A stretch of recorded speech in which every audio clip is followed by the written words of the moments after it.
of pain, yeah. Starting with the chance of pain, yeah.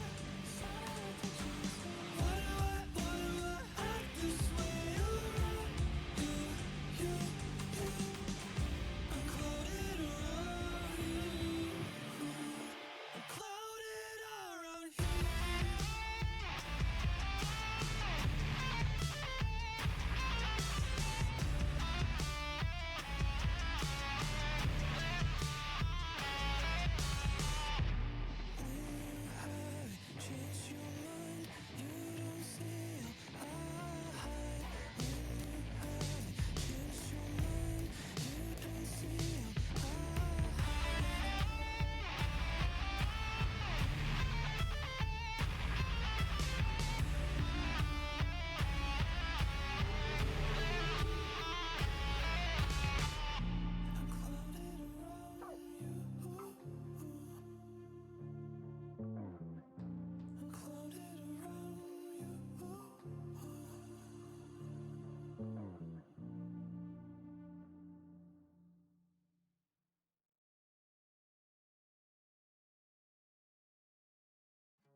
Hello. I am here. I'm alive. I'm alive. How's it going, Rolf? I hope you're doing well. Welcome, welcome. And yeah, 2019 like feels like it was just yesterday, but nope, it was like 5 years ago. It's like crazy. Like, dang. I'm like, why does time just go by so fast? I mean, I to some extent I know why. It's because, like, since as we get older, each year is an even shorter amount of time compared to the rest of our lives. So that's probably why each year just goes by faster and faster, because it's like, that's just a small percentage of everything else we've already done. So it makes sense, but at the same time, I'm just like, dang, what happened to the time? Where did the time go? Like, why are we once again towards the end of a year? Why is the Game Awards in like 2 weeks? Which, speaking of that, I still have to ask the group chat for my work if I can take off on the Game Awards day so I can stream the Game Awards. I mean,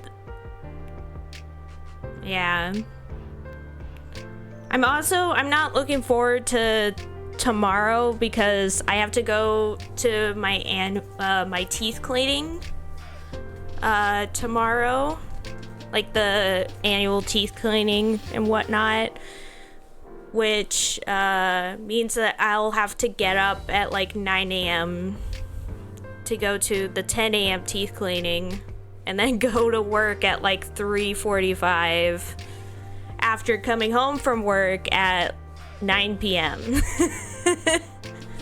But luckily, I have both Wednesday and Thursday off because of Thanksgiving, so I'm happy about that. I'll actually have a 2-day weekend for once. I say weekend, but it's like the middle of the week. My weekend. But, yeah. So that's happening. Yeah. Some positives there. Oh, also, Rolf, after playing Risk of Rain 2 last weekend night, I now want to play it again someday. I'm like, I love that game so much, but I don't get to play it often because I don't really like playing it, like, solo. I only like playing it with other people, and of course, like, finding the time for that can be a bit challenging. But yeah, big plans for Thanksgiving? Yeah. Well, not like big plans, just kind of the same old as I usually do for most years. Basically, my parents and we like cook a big feast for ourselves, and then we like watch a movie together while eating said feast. Like, we're planning on having duck, mashed potatoes, corned beans, my salad that I usually make. I make like a fruit salad that's like mixed greens, then strawberries, blueberries, nuts, dried cranberries, and raspberry vinaigrette, and then like a cheese tray and bread, and pie and stuff. And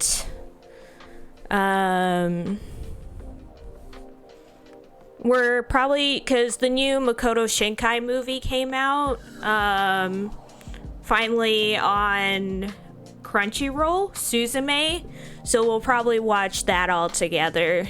I'm excited to see it because I wanted to go see it when it came out in theaters, but sadly I missed it because it's usually only there for a very short period of time.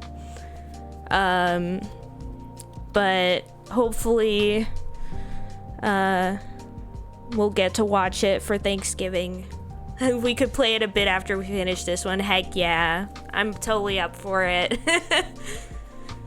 Yeah, because the next game that I'm thinking we'll play after this is another visual novel, so it would be good to have probably something in the middle anyway that isn't visual novel. Because as I said, like, I was thinking that we would play probably the letter after this game, which is a very long visual novel, so that'll take a while. But yeah, it's a good but flawed visual novel, I should say. It has some issues about it that I don't like, but for the most part, I enjoyed it when I played it. But yeah, so I'll be doing that on Thursday. Originally, I was gonna watch some more of the latest Super Sentai series with Rolf and Lulu on Wednesday, but we decided to like push it to the Wednesday after that. So we'll probably do it then.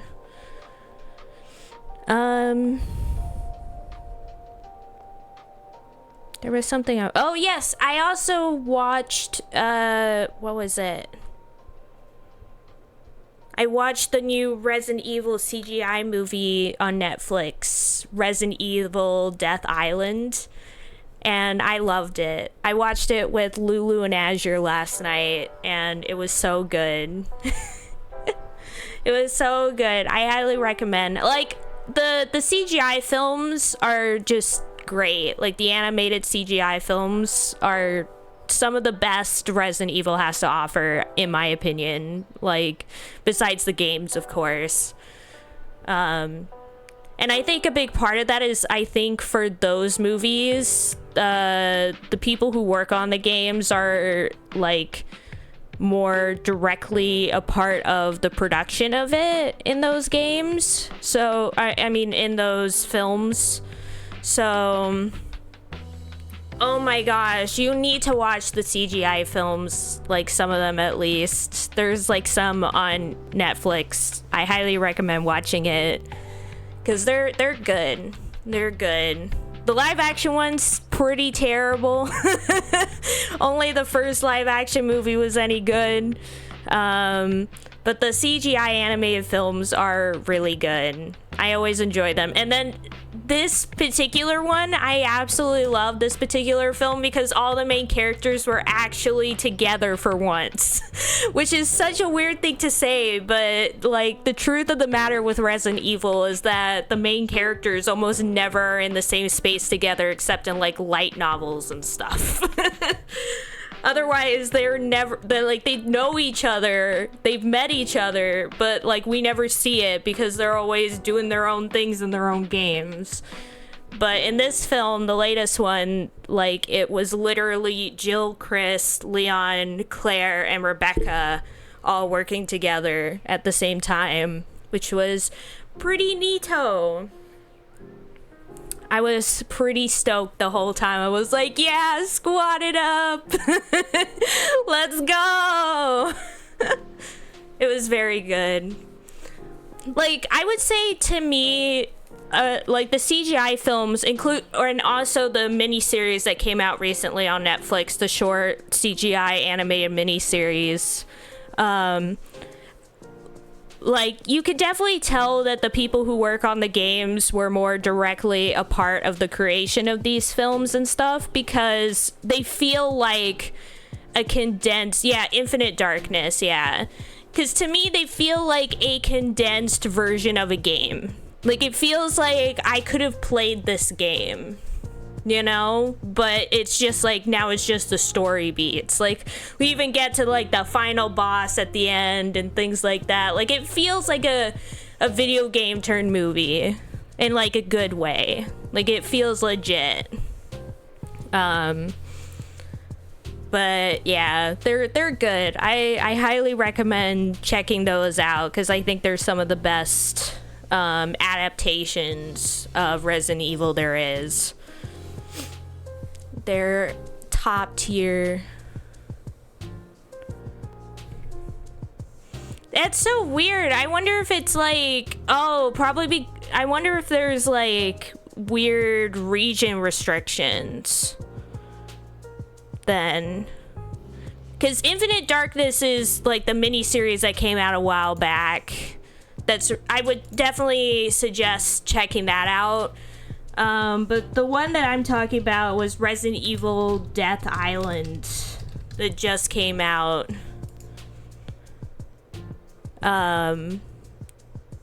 Like, and I guess there must be like some weird regions restrictions. That's big sad. I guess that you'll have to use very, very legal means to watch these films and stuff. I do recommend checking out Infinite Darkness. Definitely watch that, and watch Death Island on very legal sites. There's a live action movie, A Bucket List of the Dead. I watched the anime of that for a bit. Heck yeah. They're making... I pointed out several things to Lou and Azure because my sister showed it, like, trailers for it the other day. But first off, they're making a live action Avatar The Last Airbender. And this one actually looks good. Unlike the movie that came out years prior that was really bad. Like, this one actually looks legit. Like, they're really trying with this one. So I have my hopes for it being good are there. And then they also announced that they're making they're doing a live action Yu Yu Hakusho as well, which I immediately was like, when are they gonna do a live action Hunter x Hunter? I want that so bad. Dang. That's so weird. I don't understand region stuff. Like, why? I mean, I guess it's like you have to put it towards a board and see what it gets rated in your area. And I guess, yeah. Could rent it for €2 on Amazon, though. Heck yeah. I will say I think it's worth a watch. It was a good time, especially if you're a Resident Evil fan. Had a lot of good stuff. Yeah, it's about time that copyright law was globalized. Yeah, like it would make things a lot easier because I understand why like a lot of things just don't get sent to all regions is because like the money and time required to like get your stuff approved in other areas, like probably for a lot of people just they don't see it as worth it, and so they just don't share it in those areas, and it's like, wow, thanks. Like I luckily live in a place that typically does get almost everything except for like the like certain times where strangely enough the things get only sent to Europe instead of here. But most of the time it's here versus a lot of other places, but it still kind of sucks. But yeah. I definitely another fave of mine, like let me look up Resident. There was another one that I really like of the CGI films.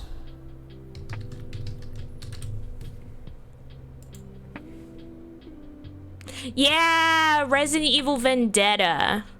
That one was a big one for me that I liked. I really liked Resident Evil Vendetta. So I would highly recommend watching that through very legal means.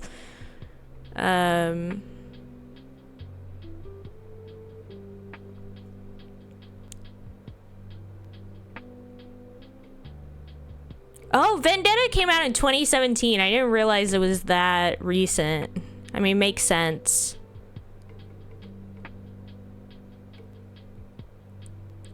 But yeah, definitely Death Island, Infinite Darkness, and Vendetta. Those three you need to see.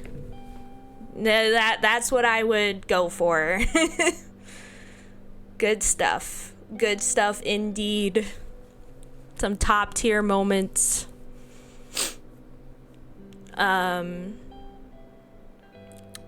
But yeah, it seems like the Death Island seems to take place at least after Resident Evil 6, because there's like some hints of stuff that happened in Resident Evil 6. I don't know if it's any later than that, because they didn't really mention like Ethan or anything like that, so I don't know. So all I know is that it's at least after Resident Evil 6. But who knows? Who knows?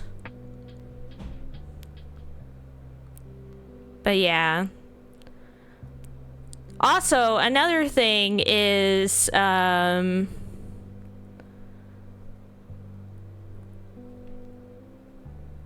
is kind of funny, like in some ways, like if you see enough Resident Evil content and you see like Leon, Chris, Jill, and Claire, and Rebecca like surviving all these different like various biohazard outbreaks, being like some of the sole survivors, and you got to think like they must have some weird like curse on them.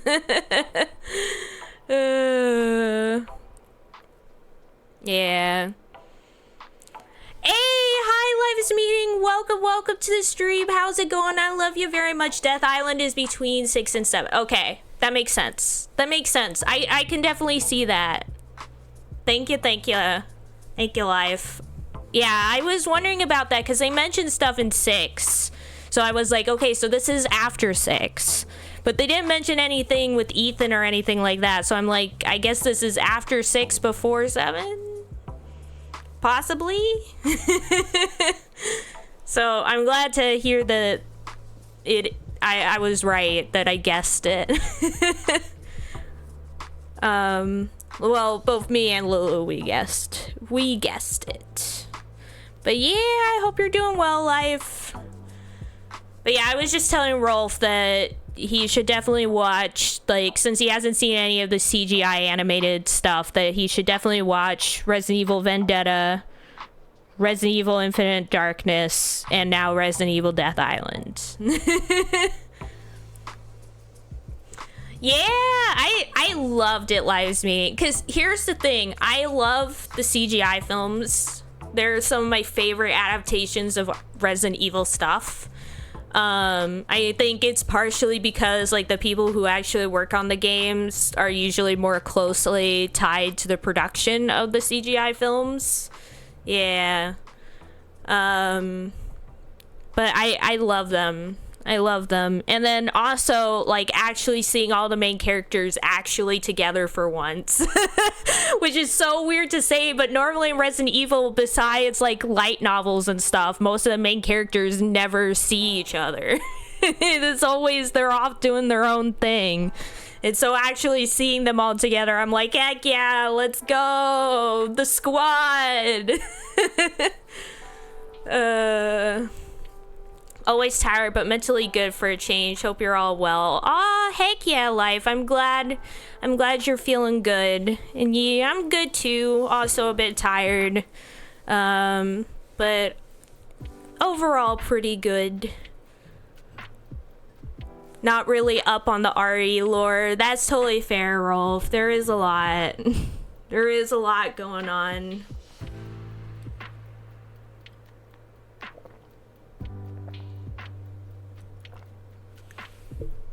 Maybe Ari needs a party-based, turn-based RPG with the... Honestly, I would be so into it. I would be into it. I would be into a whole Resident Evil RPG. You don't even know.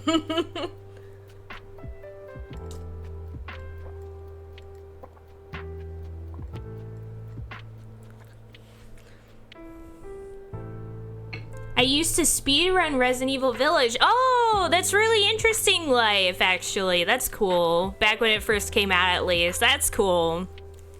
Maybe an XCOM style tactical RPG. Yeah, that would be cool. That would be cool.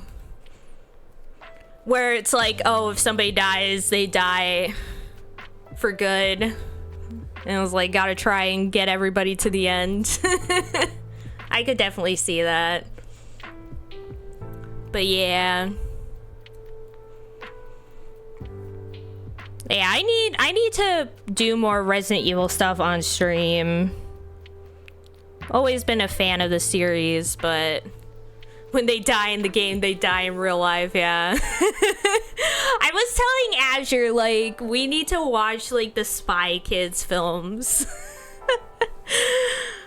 I need to see Spy Kids 3D all over again. Oh my gosh. I'll never forget when Elijah Wood comes in as the guy in Spy Kids 3D, and then he's like, I'm the guy, I'll be the hero to save you all, and then he McFrickin' dies. One of the best moments in cinematic history. The game tracks character deaths from everyone's games, and whichever character dies the most is permanently killed in the canon. Amazing. If you watch Spy Kids, you need to watch Machete. I mean, true, because they are part of the same universe. That is true. I still think that's so funny that those are both the same universe. That is just amazing to me. Very different things tonally. But yeah, those films, I love them so much. Like, they're absolutely all over the place and crazy, but I love it. There's some WoW universe connections out there, yeah. Yep. Clamp has a lot of them. The mangaka group that made, like, Cardcaptor Sakura and worked on Code Geass and all that stuff. I'm a huge fan of their work. So I've watched a lot of their stuff, and basically all of their movies and shows and whatnot are connected, and because of that, there's some really strange connections. I found out recently that canonically the Gorillaz lore is in the Powerpuff Girls unit. I can see that, though. I don't know why, like, that doesn't... Like, I feel like that clicks in a way, if that makes sense. Like, I can see that. I can see that connection. But, yeah, for example, I showed Azure, like, 2 series in Clamp that are, like, completely connected to each other, because, like, all of them are connected to an extent, but usually in the terms of, like, oh, multiple universes and stuff. But there are some that are, like, canonically in the same universe or time frame, and one of the craziest ones is there's this kid show called Clamp School Detectives that's like a cheery kind of shoujo-esque kid series where you follow a bunch of these elementary school kids that run like a club at their school and all that stuff, and they solve cases, and it's like really cheery and stuff. And I pointed out to Azure, like, that show takes place like just like a decade or so before X 1999, which is like one of Clamp's most darkest works. And so the tonal shift from Clamp School Detectives to X 1999 is insane, and I'm like, these 2 series literally just separated by like some years, and that's it. The wildest one for me as a kid was the crossover between Johnny Bravo and Scooby-Doo. Yeah.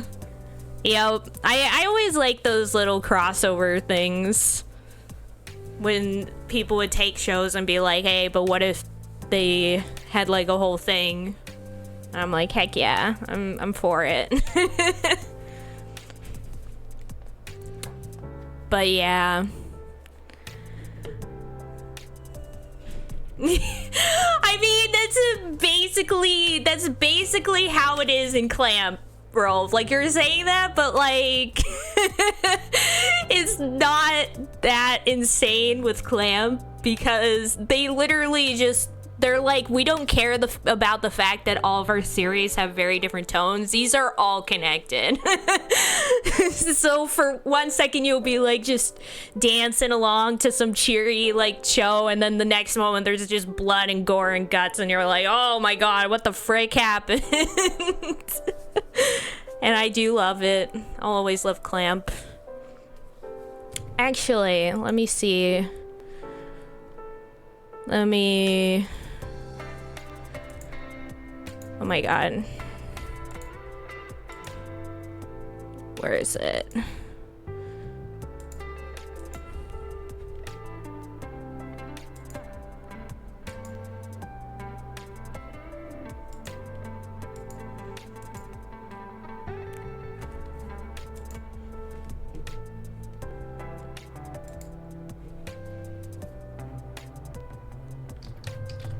I'm gonna show like the opening songs for both series, and I'm gonna remind you guys that these two series are literally like a decade apart.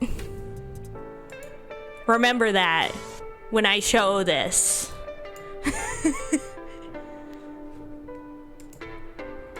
Okay, turning that off for a second.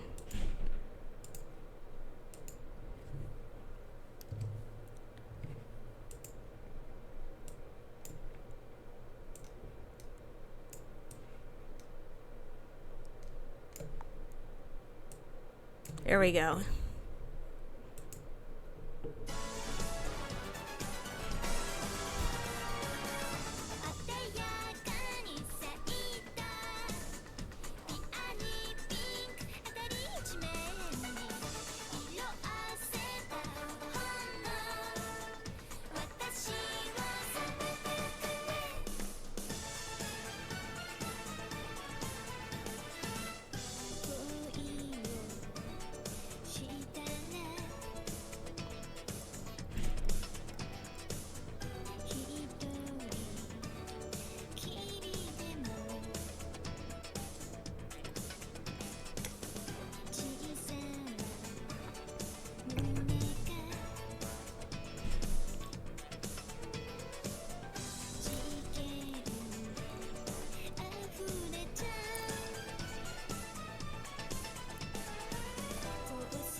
Okay. So we got that, right? That happened. And then, like 15 years later, this series happens. Like, the characters are literally in this series as, like, they're not the main characters anymore. Those characters that we just saw, they're not the main characters, but they are, like, important secondary characters in this series.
This is not like, so normally I'm like, yeah, I could get it if it's like, oh, it's an alternate universe, but no, this time this is all just the same universe, the same timeline.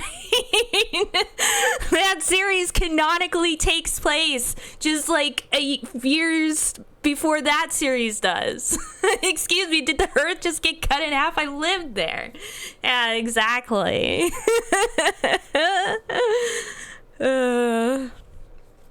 But yeah, I do highly recommend checking out X1999, one of my favorite series from Clamp, along with XXX Holic. But yeah, don't worry about it, Rolf. Just worry about the extra shipping charges. Amazing. But yeah. X1999 is pretty interesting. Definitely one of the most interesting of Clamp's works, in my opinion, along with Holic. Though my absolute favorite Clamp work would, besides, I mean, I also do like Cardcaptor Sakura and a lot of others, but I think my ultimate favorite Clamp work would probably be Tokyo Babylon. And I'm still sad that that series has not gotten an actual anime. Even though it should. It's nah, it's not. Actually, like, I always say XXX Holic, but actually, like, the XXX is meant to be silent, so technically it is just Holic.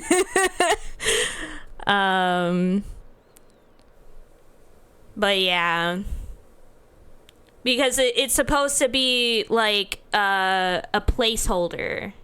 Like, the XXX is kind of like a placeholder, because Holic kind of refers to like being like in a collector of different things, and so it's like that collector, and so it's meant to be like a blank, but I always still call it that, even though it's weird. But yeah.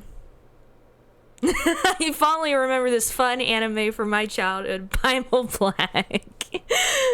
Oh my gosh. I cannot imagine watching that as a kid. Yeah, I watched a lot of like intense stuff actually as a kid. I watched Serial Experiments Lain as a kid. Of course, a lot of Clamp stuff as a kid. I read Tokyo Babylon as a kid, and that's not for the faint of heart. But yeah, I'm still, as I said, I'm still forever sad that Tokyo Babylon hasn't gotten an actual anime. They were supposed to. They were supposed to get an anime, and the studio that was working on it was the same studio that did, like, K-Project. But then, like, it was revealed that they were, like, stealing stuff from people or whatever. Or, no, they were copying art is what they were doing. So, like, plagiarism. And so, of course, they lost the ability to, like, do the show. And nobody, as far as I know, nobody's picked it up again. And I'm still so sad. Because so far, the only thing of Tokyo Babylon that we have is, like, 2 OVAs. 2 really well-made OVAs. But still only 2 OVAs. When the first anime I watched was Elfen Lied. Yeah.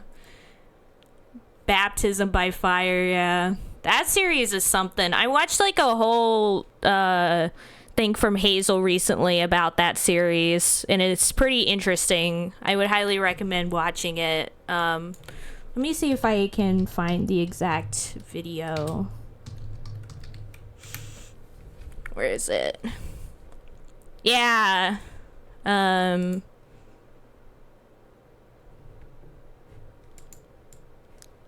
This one.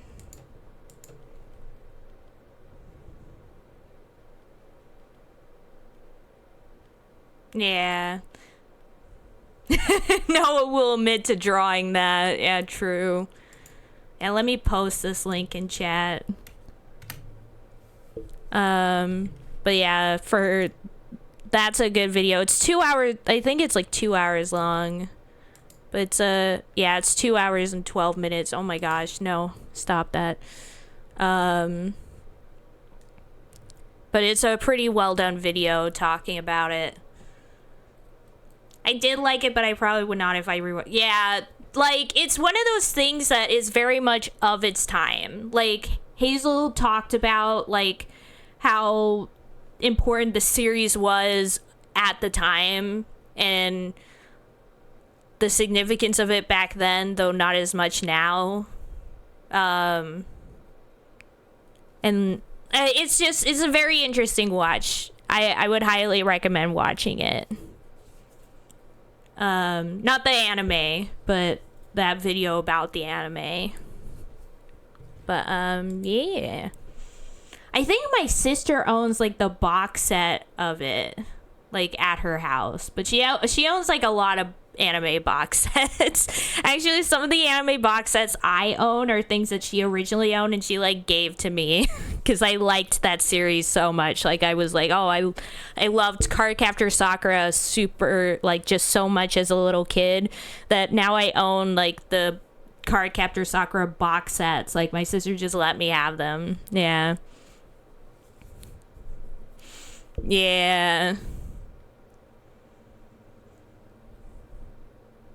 Well, I think part of it is because as a kid, I mean, there's kind of several reasons I think for it. One is like access. Like, as a kid, you don't really have, like, as kids, we didn't really have like the luxury to like choose between a lot of different anime. So what we had was what we had to watch, you know? Whereas now, like, we're kind of spoiled for choice. So if, like, the first episode doesn't intrigue us, we just toss it, you know? Whereas that probably wasn't as much of an option back then. So there's that. But also, I think a lot of it is, like, that kind of stuff kind of goes over your head as a kid, of course. And then it's only as an adult where you're like, why is that there? I'm not as big of a fan of that.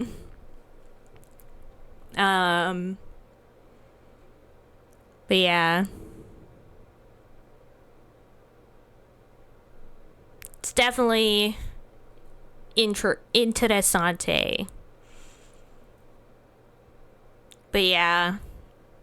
I'm still waiting for more Clamp related like adaptations of things, because there was like a period of time where like all of Clamp stuff was being like adapted all over the place, and now I feel like it's been a while since I've seen something of Clamp's adapted. Like, the last time was Cardcaptor Sakura Clear Card, like the sequel to the original Cardcaptor Sakura, which I watched with my mom, but that was like years ago already at this point. I'm like, where's the Clamp stuff? Yeah, I definitely see that. And yeah, life, exactly. Like, there's so many times where I'll look back on things and be like, oh, that's what that was all about. Now I get it. Now I understand. Yeah. Yeah, Rolf, like, I would say, like, my stance is that, you know, like, being horny about things isn't necessarily a bad thing, and having like some like horniness in shows isn't necessarily a bad thing. It's like, I don't know, there's like certain lines to be drawn in the sand, and I think another big thing is the importance of like being critical about it as well.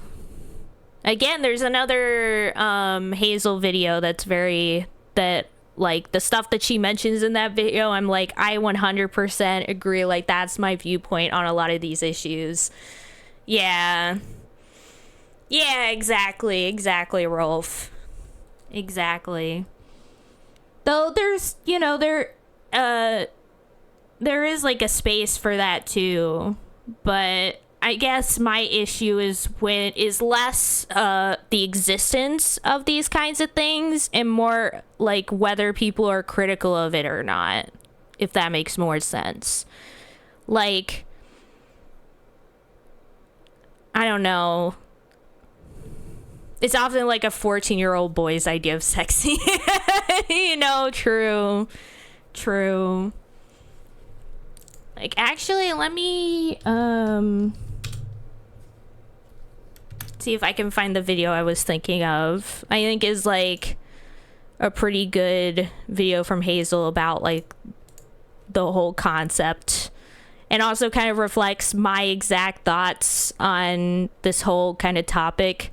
And the reason I'm just pointing to that is because I feel like she ends up talking about all these issues in ways that like are just worded better than any way I could have tried to say it.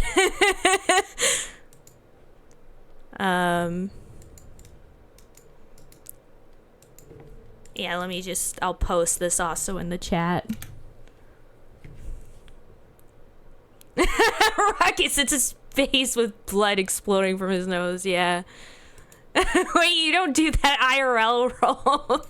Can't believe that's never happened to Rolf. Dang, see, behind the curve.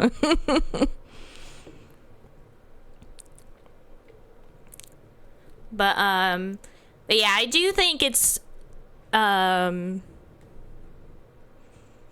my biggest issue is whether people are like cognizant of these issues rather than whether a piece of media fully like goes into them or not. Because to me, like, in the end, media is still media. I get more upset when people aren't like cognizant of these issues and kind of like glaze over them. You think any girl or woman will let me close enough for that? Dang, see. Amazing. But yeah, anyways, self-burn. Those are rare. Oof.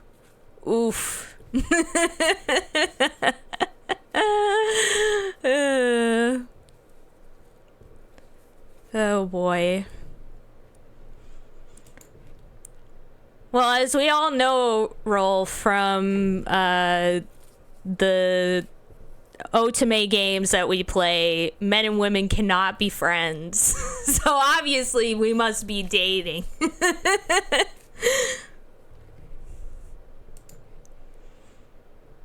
Oh boy. But speaking of that, segueing from that, we should probably get to the actual game. You know that I have several female friends IRL. Heck yeah.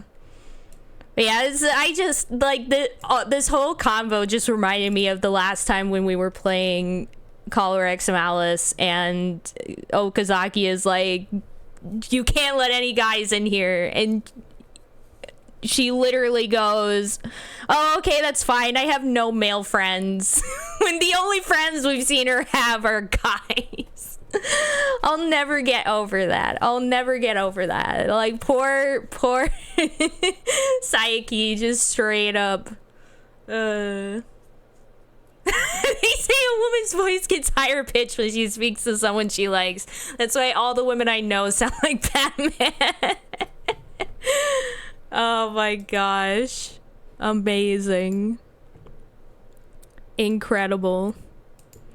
Stupendous. But yeah, segueing from that, it's time to play some Caller X Malice. I am excited to continue onward with this shenanigans. In a subsonic register. Like they so didn't want to talk to me that their voice was going so low that I could barely hear them.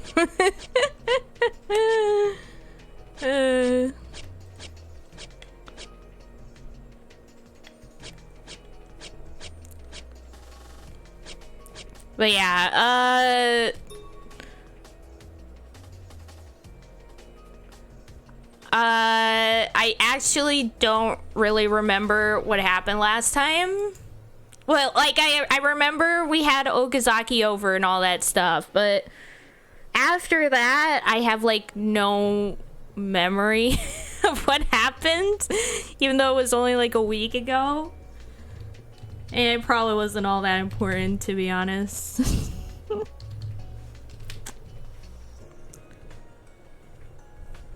But, Rolf, you can either choose to join directly in here, or you can just hang out in the chat. Either or. I'm fine either way.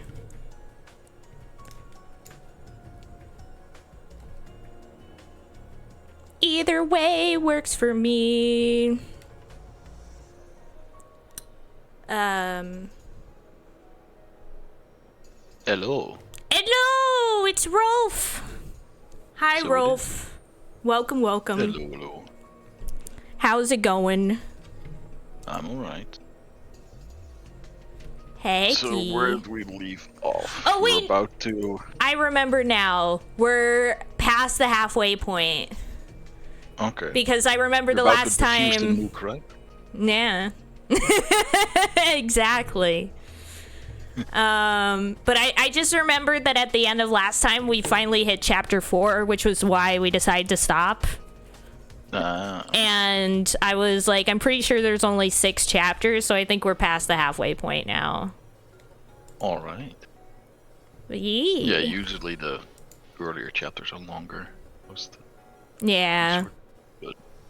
But sometimes the last chapter is super long, so who knows? Yeah. We'll find out.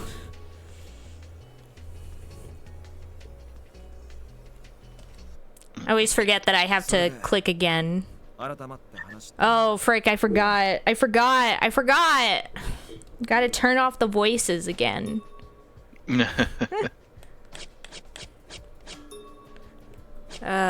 we go. I have no clue what voices or who's and whatnot, but I'll just wing it. Heck yeah, I believe in the dream.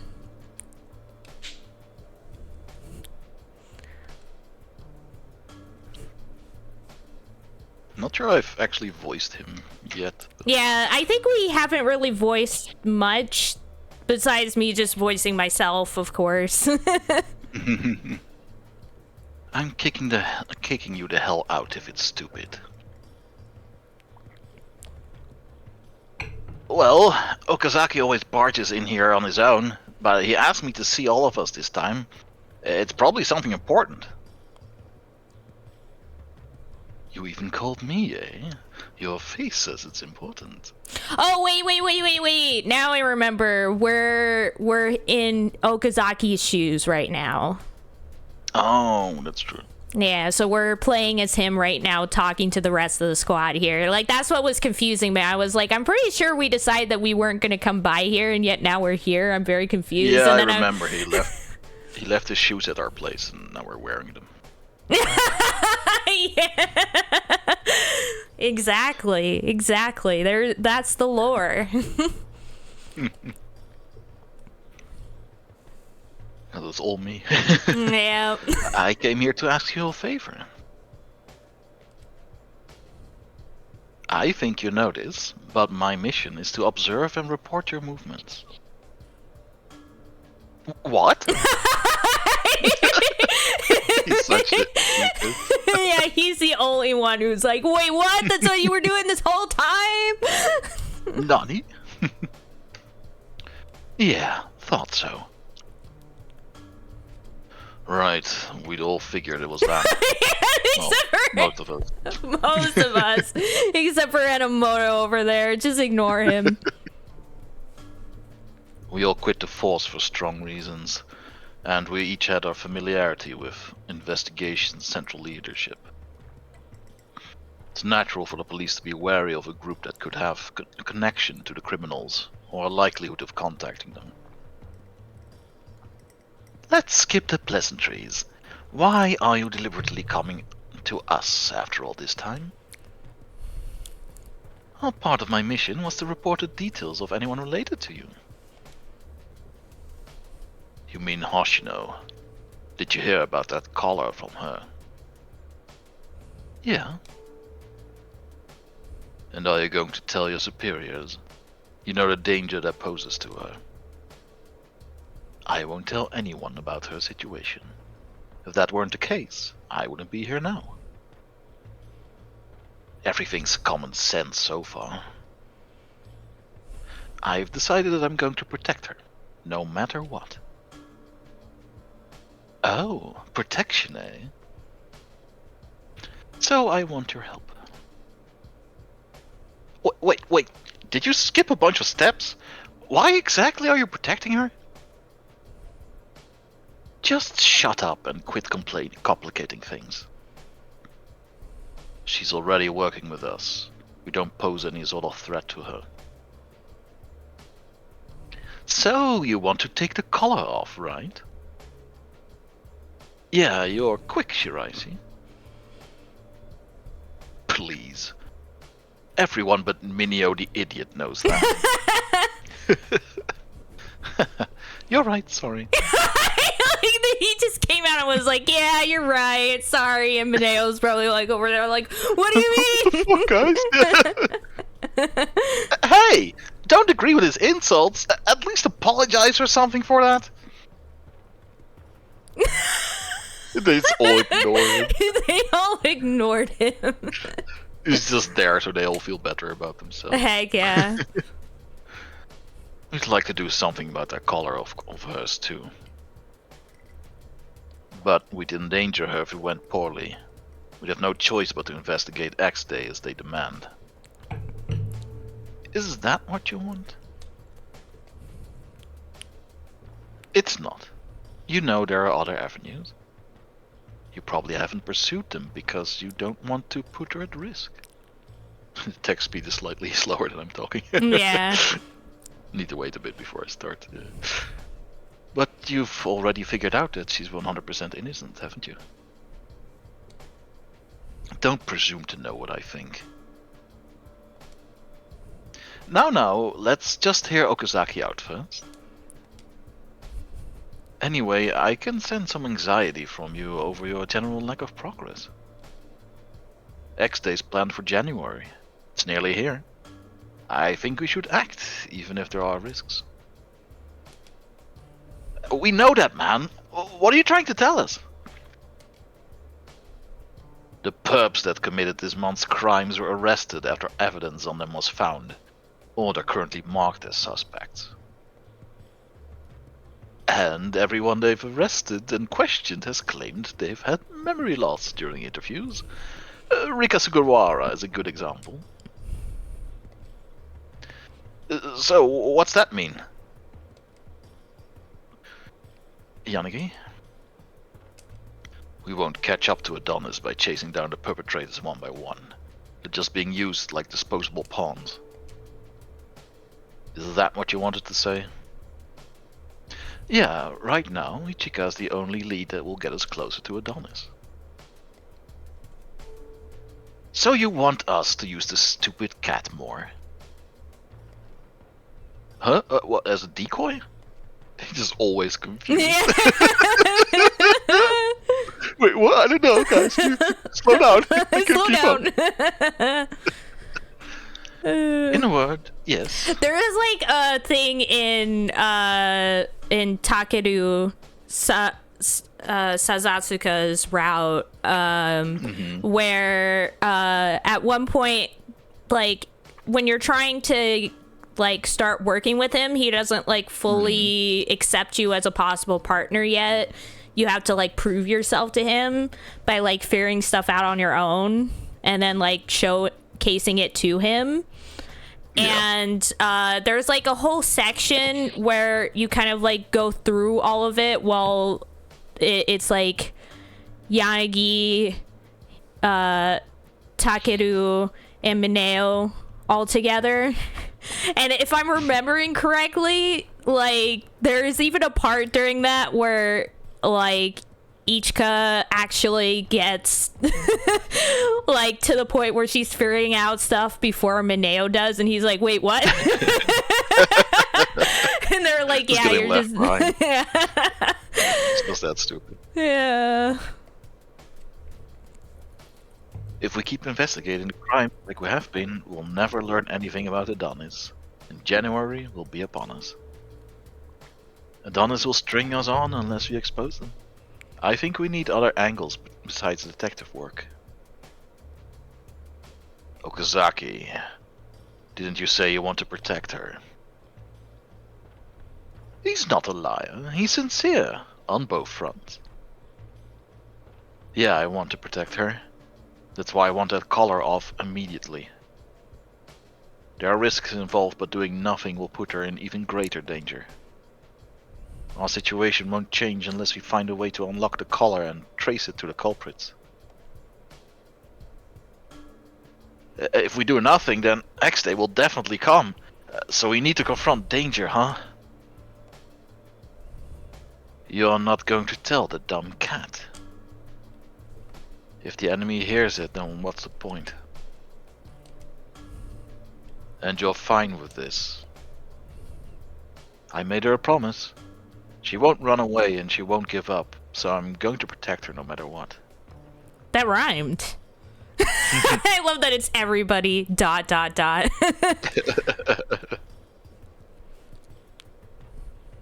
Any concrete plans then? This will be one big fiasco if it fails. I figured I'd ask you to think of one. He's like, you're literally the smartest one here. Figure it out. You didn't even try? Mineo, you can't be the one to say that. No. Pretty bold of you to come here without any plan. That's not what I'm good at. I said I needed your help, remember?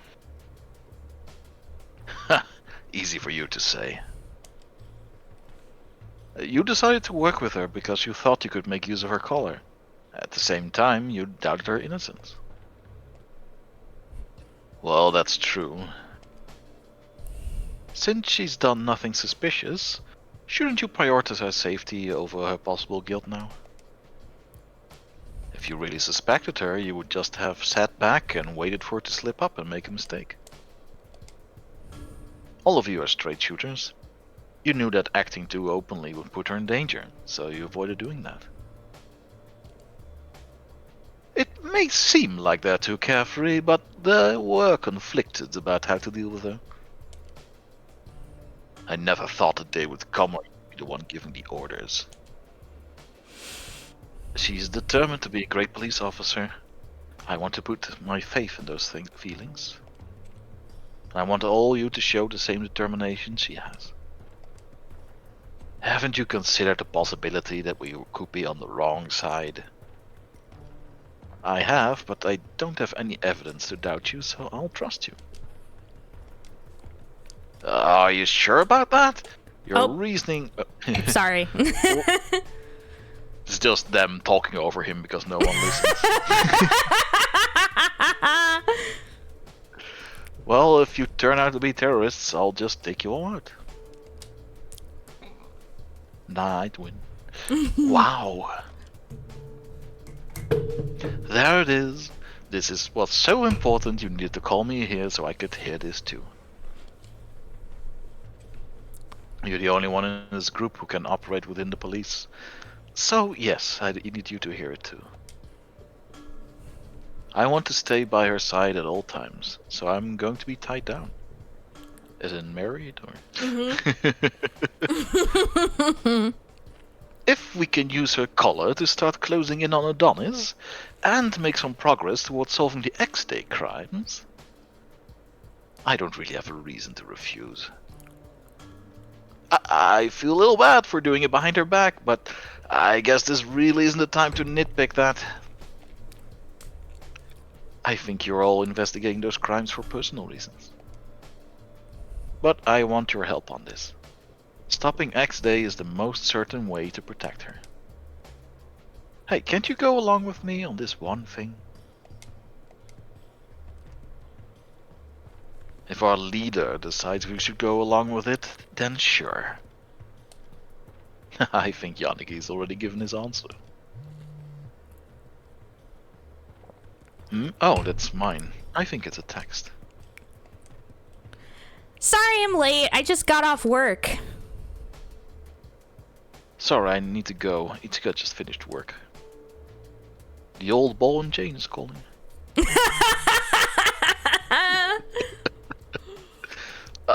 Isn't she coming here too? No. I've been walking her home lately. Huh. Wait, huh? So you're in that kind of relationship? Oh my god, this guy. Yeah, so? Yeah, we're fucking, so. It's none of your business. I'll give you my contact info. Janneke, text me later. Fine. You've won this time. You've won this round, but next playthrough will be mine. After all that time of stalking and everything, the chief of investigations is like, dang it, all my money lost. Whew, I didn't think he'd go along with it so easily. And then he comes in and kills him. He and I had opposite viewpoints. He refused to make sacrifices. He typically wouldn't act if there was any risk. Which meant he won't act out of self-interest. I was sure he was actually trying to protect Ichika too. I'd sensed that intent from him most of all, but he suppressed his personal feelings. As long as he didn't absolutely trust her, he wouldn't even consider taking any risks. And he was afraid that his own actions would place her in danger. It's not that I don't understand, but he wouldn't be able to protect her that way. No matter what danger she's in, I just need to protect her from all of it. In fact, the greater the danger is, the more it means to me to protect her. It's an odd pause, yeah. Mm-hmm. Alright, I need to reply. There's been some of those, yeah. The translation in this is very odd a lot of the time. Yeah. Wait, I'll be there soon. Don't go outside. Fine, I'll be in the lobby. You're such a worrywart now. Yeah, I've lost what I found attractive about you in the first place. Now that you're such a... so on me all the time. I think I'm gonna block you, bye. It's like, now I'm not really that interested. That's me. I can't even nap anymore when I think what could happen to you. Oh, you. I could just hear both sides be like, ha ha ha ha ha. And then Kay being like, I'm serious. Oh.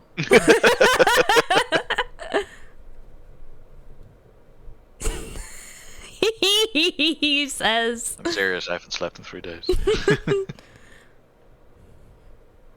When the exasperated reply came back, I chuckled reflexively. I'm not exaggerating, though. It wasn't an exaggeration at all to say that protecting her was now my reason for living. Dude is down bad. Yep. Someone watching might laugh at me for trying to be her knight in shining armor. For being such a damn simp. But I embrace that. I continue to text her as I approach the Shinjuku space... I was about to say space station. Go into space now. It's hopping in the space elevator to the station. Yeah. Oh my gosh. And he's like texting, and then like Truck-kun comes in and he dies and gets isekai'd into another world. That's where we go from here. I personally enjoyed it, but I did mainly because it let me check up on her from a distance. By the way, any progress on the November case? There the was hell is that icon? Yeah. There was a pause before she replied. I waited, wondering what face she was making as she typed her response. Oh wait, why am I saying your lines? I'm just so used to being the narrator. Yeah. Nothing to go on yet. I'm tracking down related people. It's fairly recent. Nobody's expecting instant results. There must be something. I'll find it.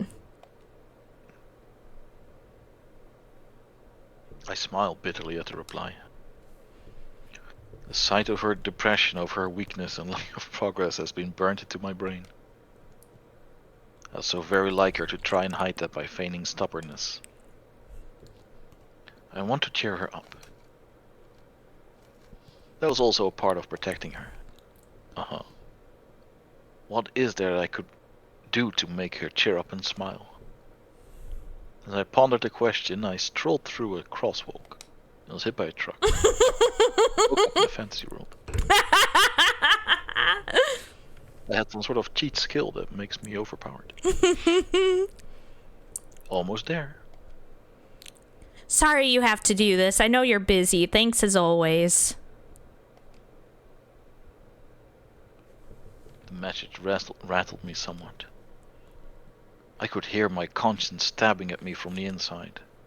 It hurt. I'm not doing this for you. Doing this for me. Mm-hmm. Not doing it for anyone else. Don't worry about it. Just doing this because I want to. Lol. I'm fulfilling my own wish. I'll protect you. I'm doing it all for the Nookie. Even if it cost me my life. I'm just so damn tired of being a virgin. My one shot.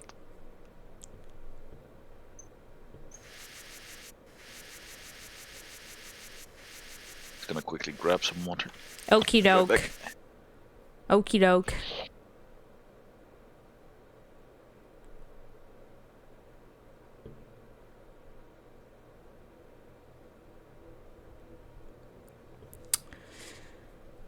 Oh boy. Making some progress. But yeah, it should start becoming like a little bit more, how should I put it?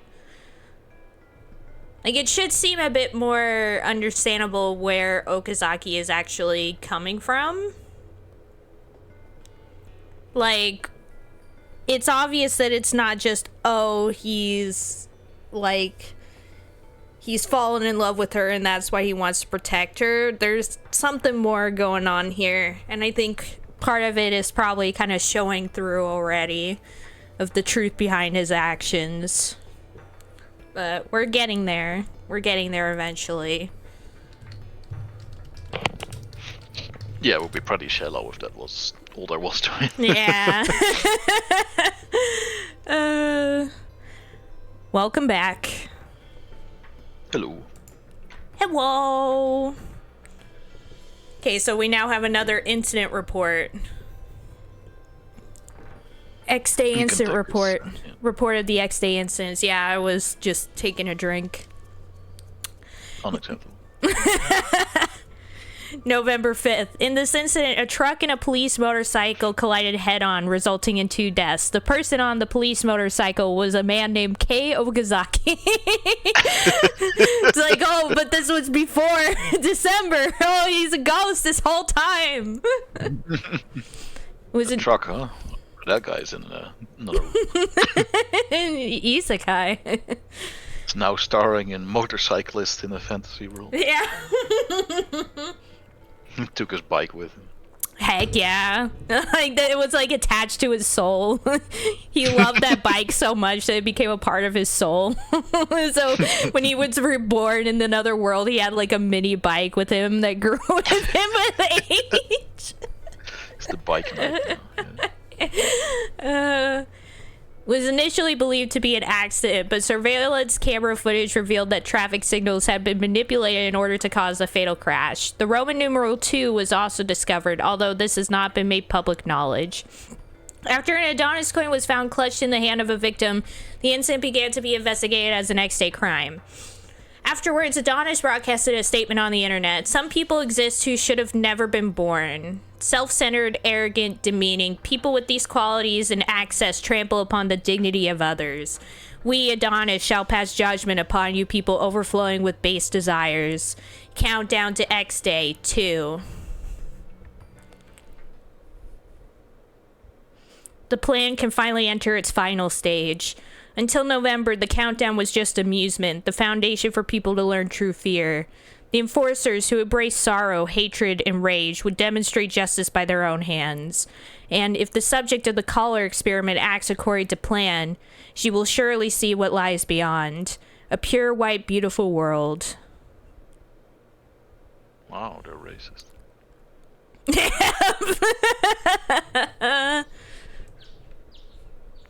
No surprise there. Yeah. It's already the 21st of December. We're almost there. So sleepy. I yawn deeply in front of the mirror. X Day will be on Christmas, but... Yeah. Yep. After I finished getting dressed in the morning. After I got home, I'd gone online to look for any useful information on the November X Day incident. Of course, I came up dry. All I managed to learn was public opinion. The police suck. They can control traffic lights. Terrifying, lol. Maybe both died because they're both criminals. Also, what do you mean they can control traffic lights? Like, are they saying, like, Adonis can control traffic lights and that's scary? Yeah, that's how they caused the accident. Yeah, but I guess at first I was just a little confused because I thought, like, the person was just saying, like, oh, I can't believe people controlled the traffic lights. That's how traffic lights work. There's some guy in a box that's just always turning the knobs. Yeah. Change. Yeah. God, that would be horrible. Yeah, that sounds like a terrible job. It's probably how it went when they were new. Yeah, that's probably how it was years ago. But yeah, now it's just like, I think there's, yeah, well, I think there's like sensors built into the road so that when you drive over it, it like activates the center for the traffic lights to change. That's why if there isn't a lot of traffic, a traffic light can like stay on green forever. Yeah. Some intersections they're just on a like timed loop. Yeah. And it's really inefficient, but the better ones have sensors. Yeah. Thoughtless, reactionary comments like that. It felt like the public was becoming desensitized to the endless murders. In the UK, it's all still timers for automation, no sensors. I see. Crazy. You have those situations where you're just waiting for no one. Yeah. You're the only one, and it's like going through all the whole cycle to get to you. Yeah. It's like, why? Yeah. Oh, maybe he's already here. Hi all. Ready to go? I smiled when I saw Okazaki's message. That was how much he lifted my gloomy spirits. Ohio! I'll be right out. I ended up using an emoji too. Okazaki used so many emoji in his text that it made me want to include them too. It's spreading. the disease is spreading. Lately, he had been coming to walk me to work every morning. At first, I apologetically asked him to stop, but he just pressured me into it, as he always did. Secretly, I really appreciate it, though. Since I was wearing the collar, I didn't know if Adonis had a mole tailing me. I could probably handle myself against a civilian, but I wasn't so sure I'd be able to cope with a trained Adonis operative. In that regard... Hello, Pond. Hey, it's Pond! Hello, Pond. Welcome to the stream. I love ya. How's it going? In that regard, Okazaki's constant presence was a relief.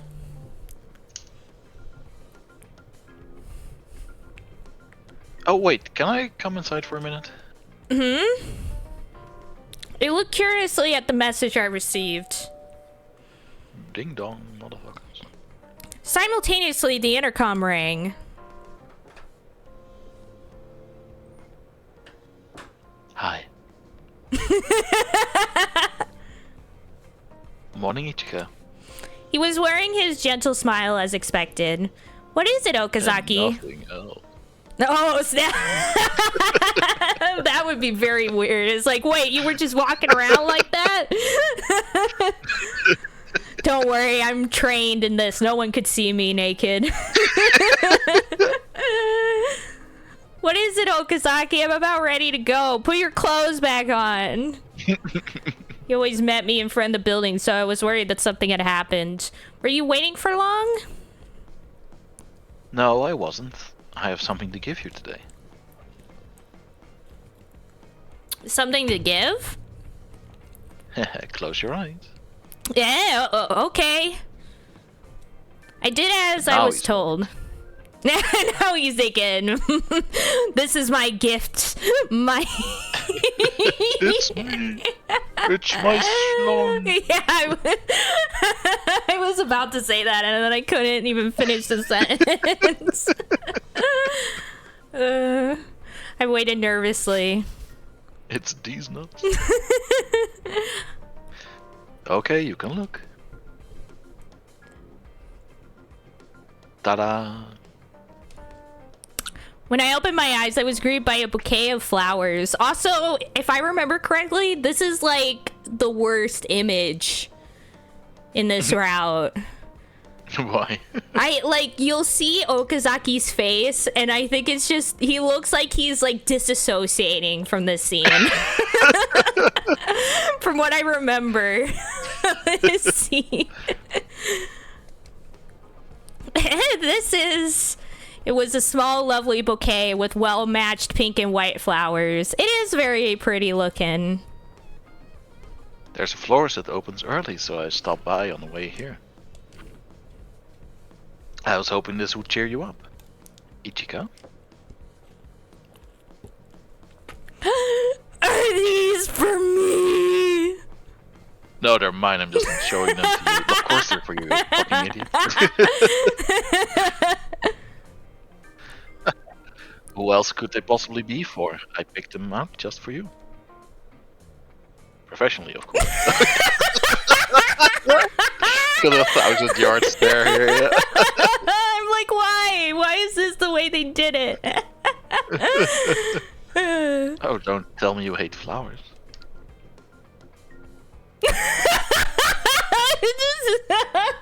She's just staring through the top of her head. I'm like, why did they draw it like this? I can't, like, this, as soon as I saw the flowers, I was like, oh, it's this image. I've been waiting for this image the whole time. Oh my god. No, no, they're for the owners of the other 2 umbrellas in the background shot of your apartment. Not at all. I'm just completely surprised is all. Yeah, they're for your little brother.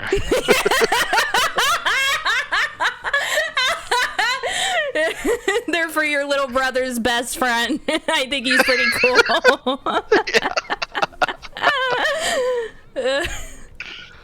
Oh. I hadn't imagined that I would suddenly get a bunch of flowers out of the blue. Can I keep them? Would you forgive me? No, you can just hold them for 2 seconds and then want them back. Has this girl never received a gift in her entire life? I do not know how this works. Master has given Dobby a sock.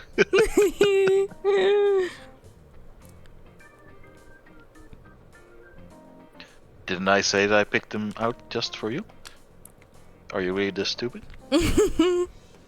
You treated me before, and you let me use your pillow, so as thanks. Images that are weird out of context. Yeah. You were looking kind of glum yesterday, so I wanted to see you smile.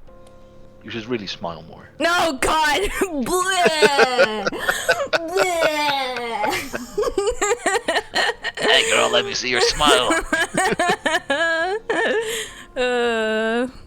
Okazaki! A feeling of warmth spreads through my chest. I've been stressed by my lack of progress since I'd started investigating the November incidents. I had been racking my brain to figure out what else I could do. He was thinking about me! I can't hide anything from you, Okazaki. That's just because you're honest and really bad at lying. Does it show that easily on my face? Yeah, but I like watching you be that way, so don't hide things from me. I'll find out. If you like the flowers, would you mind... Oh yeah, now he's really doing it. Yeah. Would you mind giving me your smile? Thank you. Okay. I'm incredibly happy, really. I felt my face break into a warm smile. But yeah, like this image of them smiling together is nice. But when he It's way nicer, yeah. when he opens his eyes and it looks like he's just staring off into space, I can't get over that. Just looking in the back of the room to see if there's any Adonis agents hiding there. Yeah, you gotta make sure. Gotta make sure Ichika isn't cheating on me. Is that your friend Sayaki? He's dead. Goodbye. No, wait, he's gay. Oh, he's dead. It'd taken a while because I've been overcome by happiness like this. So I gave him the brightest smile I could manage to show him how grateful I was for his kindness. That's great. When he saw me, Okazaki smiled himself like he was a blooming flower. Smiles look good on you. His gentle words and soft smile made me blush. He was the one who had helped me smile. I was nervous. I've never bought flowers before. When the shopkeeper asked me what kind of person I wanted to give them to, I wasn't sure. How did you respond? It was embarrassing, but I really wanted to know how he replied. My wife. My wife. My wife. It's embarrassing, so it's my secret. You Another can keep secret from me, but yeah. Another secret. That's so unfair. I can't hide anything from you. I exaggeratedly pouted, and Okazaki's eyebrows knitted in worry. I guess it wouldn't be fair to hide it when you put it that way. Yep, the fewer secrets, the better. I told them, hey, give me flowers that will make a girl, open her legs for me. And this is what you get. It's like, oh. Yeah. Okay. Wait, I hit the next button as if that's what he actually said. Well, it's canon now. She's kind, hardworking, and strong, and very cute. That's totally unfair. What? You know how embarrassing it was to say that? I didn't mean any of it. You don't look embarrassed at all. I suppose that's more embarrassing for you. He's time to punch him. It will be embarrassing for you. Of course it is. In the end, I realized that I'd been more embarrassed by his revelation than he was by declaring it. He thought I was special because of his wish to protect someone. I understood that, but the words came to mind again for some reason. I feel a lot better now, thanks, Okazaki. I feel better thanks to you too. It goes both ways. Because I laughed? Yeah. He nodded, grinning. I couldn't hide my blushing, so I hid my face in the bouquet. Also, I'm really allergic to these flowers, so now that I've handed them off, I feel way better. He's like, achoo! Just eyes red, streaming tears. Yeah. Meat skita. I murmured in front of my PC monitor. People are like, what? While doing my SRCPO job, I've also been looking through a list of retired police employees. The list went back 5 years. The victim in the November incident had 3 subordinates who all quit at the same time. All of them cited personal reasons for quitting. What if one of them quit out of enmity towards the victim?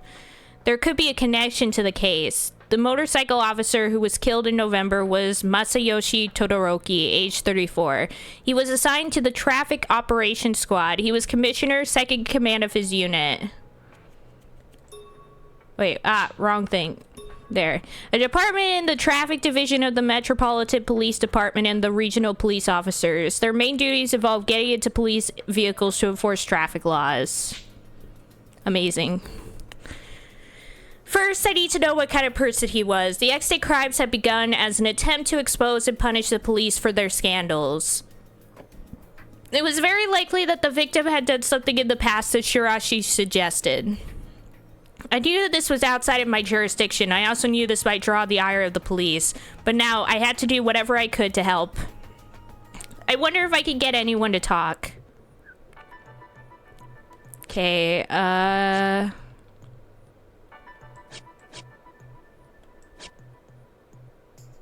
Oh, here. Field Ops 2 was in charge of most X-Day crimes preliminary analysis. This is the first part of an investigation done immediately after a crime has been committed, and it is usually done by the Field Operations Unit. It might be best to begin by asking about those who were at the scene. Ah, right. Inamoto was supposed to have been in Mobile Traffic Unit 2 in the past. I think he had quit before November, but he might have been acquainted with the victim. I took out my phone and typed a text.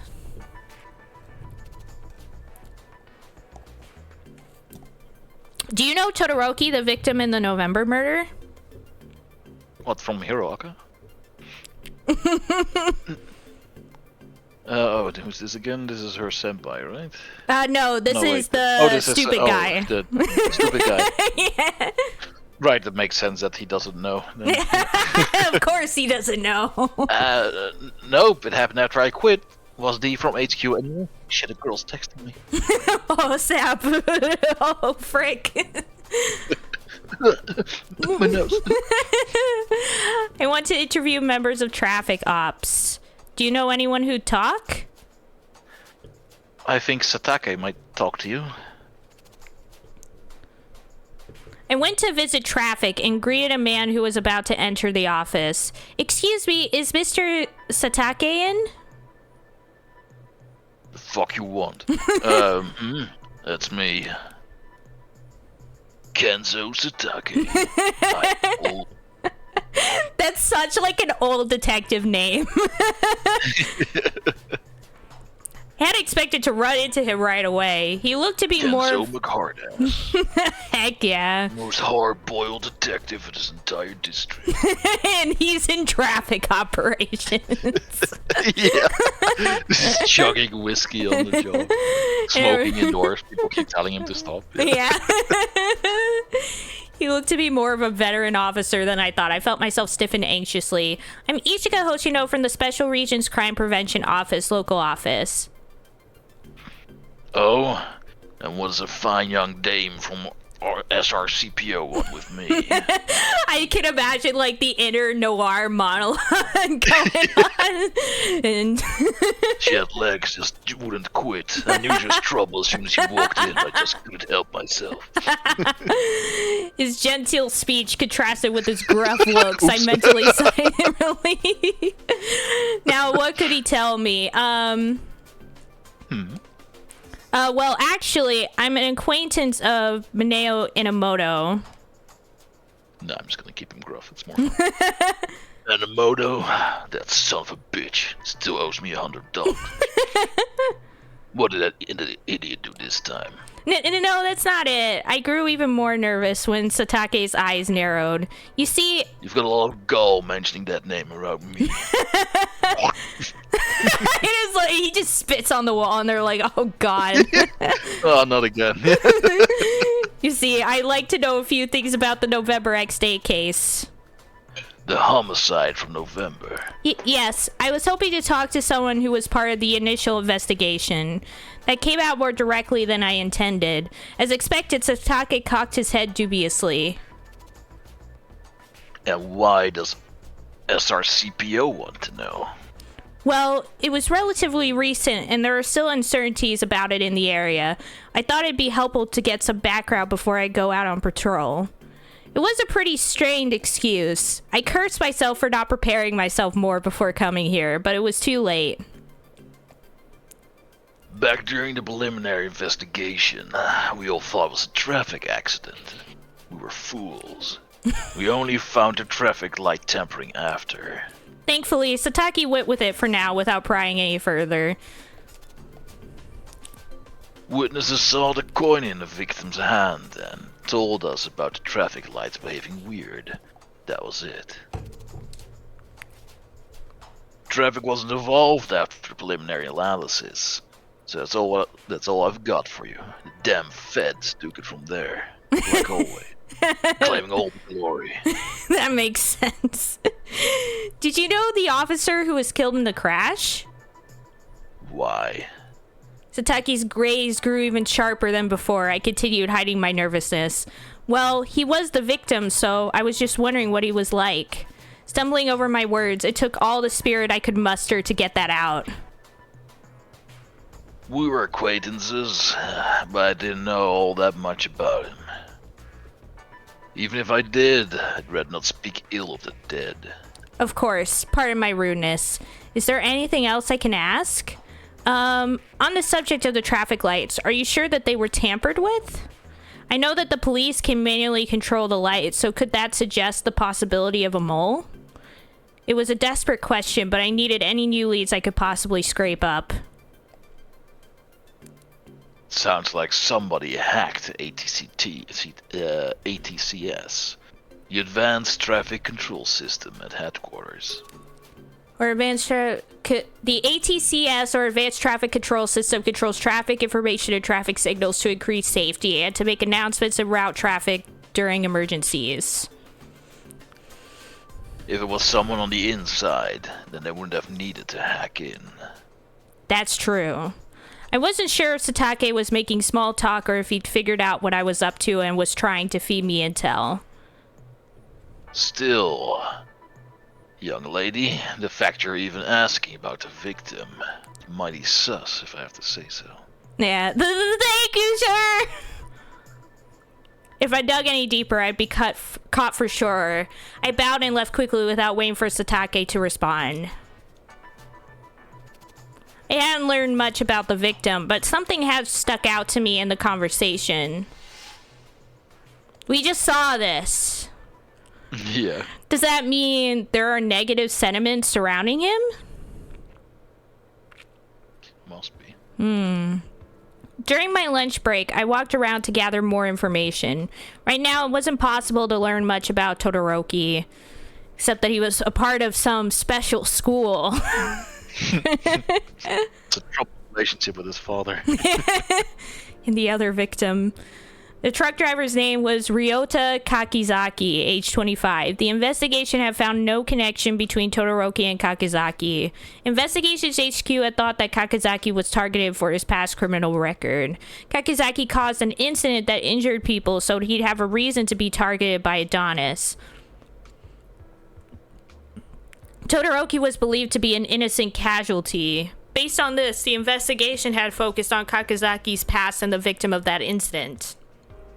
If the goal of the X-Day crimes is revenge, who of these two unrelated people was targeted? This was important. I should look into Todoroki. The investigation. He's killed police before, so. Yeah. Seems strange to just rule him out like that. Yeah. The investigation had focused on Kakizaki, so any information I could find would already be on file. If there was some reason that someone would want revenge on Todoroki, it was likely that it hadn't been uncovered yet. Or more likely, it can't be found. It could be something that exposed a failing of the police.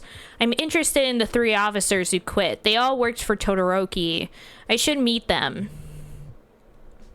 As I decided this, I received a text message. Oh, hi all. How's the investigation going? Don't work too hard. Thanks for this morning. I've made some progress. I think I'll go see the people who used to work for the victim. By yourself? I hesitated when I saw the immediate reply.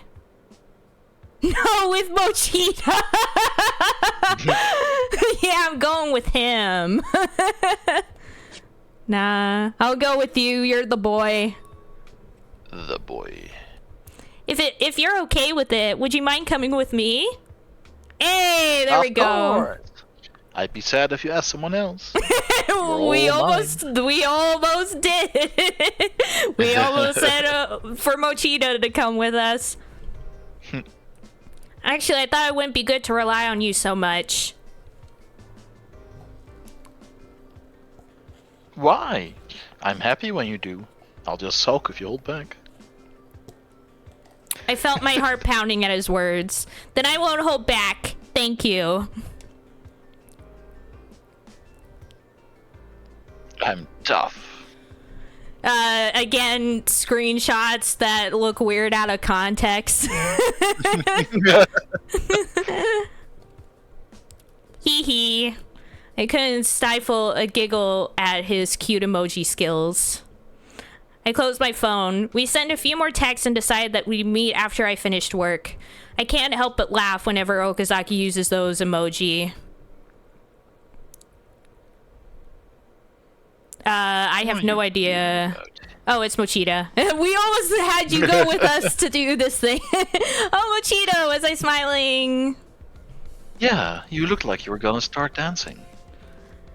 I cover my cheeks with both hands. Ah, right. I wanted to ask you something. Do you know what happened to the crime scene of the November X Day case? The November X Day case. The investigators went over it carefully at the time, and now it's open to traffic again. Right. I won't learn anything if I look there now. You seem a little out of it lately. Huh? Something's been troubling you for a while, right? You've been looking glum lately, I'm worried. Always wearing a scarf indoors too, it's weird. And it feels like something serious. Maybe something that's backed you into a corner. Here's the truth. I've been bitten by a vampire and I'm hiding the marks. So sorry for making you worry. Besides, Hoshino, you're investigating something, aren't you? Huh? Now don't panic, I wasn't trying to scold you. I've been so curious about the investigation that I haven't been able to relax either. Oh. As our CPO doesn't even ever get to hear the details. Honestly, we're just a complaint hotline, but... Yeah, it's true. We're the front desk receptionists of the police. Yup. How can we really make the public feel safe if we have no idea how close the police are to closing this thing out? Oh, geez. Yeah, that was like again the weird translation in a lot of places. I don't know why this game has it so bad, because a lot of other games, even from when this game came out, did not have it as bad as this one. Oh well. Yeah. Which is weird considering like how popular this one was when it came out. It's crazy. I was gonna say something, but actually, like, so when I first played this, of course, when it came out, I was still in high school at the time. And heading soon to university, and now like as an adult who works as a front desk receptionist, like a lot of this is like hitting closer to home than it did when I first played it, because I'm like, it's so true, like the struggle of being like the person everybody goes to ask questions, and you're kind of like, I actually don't know because nobody freaking tells me anything. And I'm like, I feel ya guys, I feel ya, I'm in the same boat.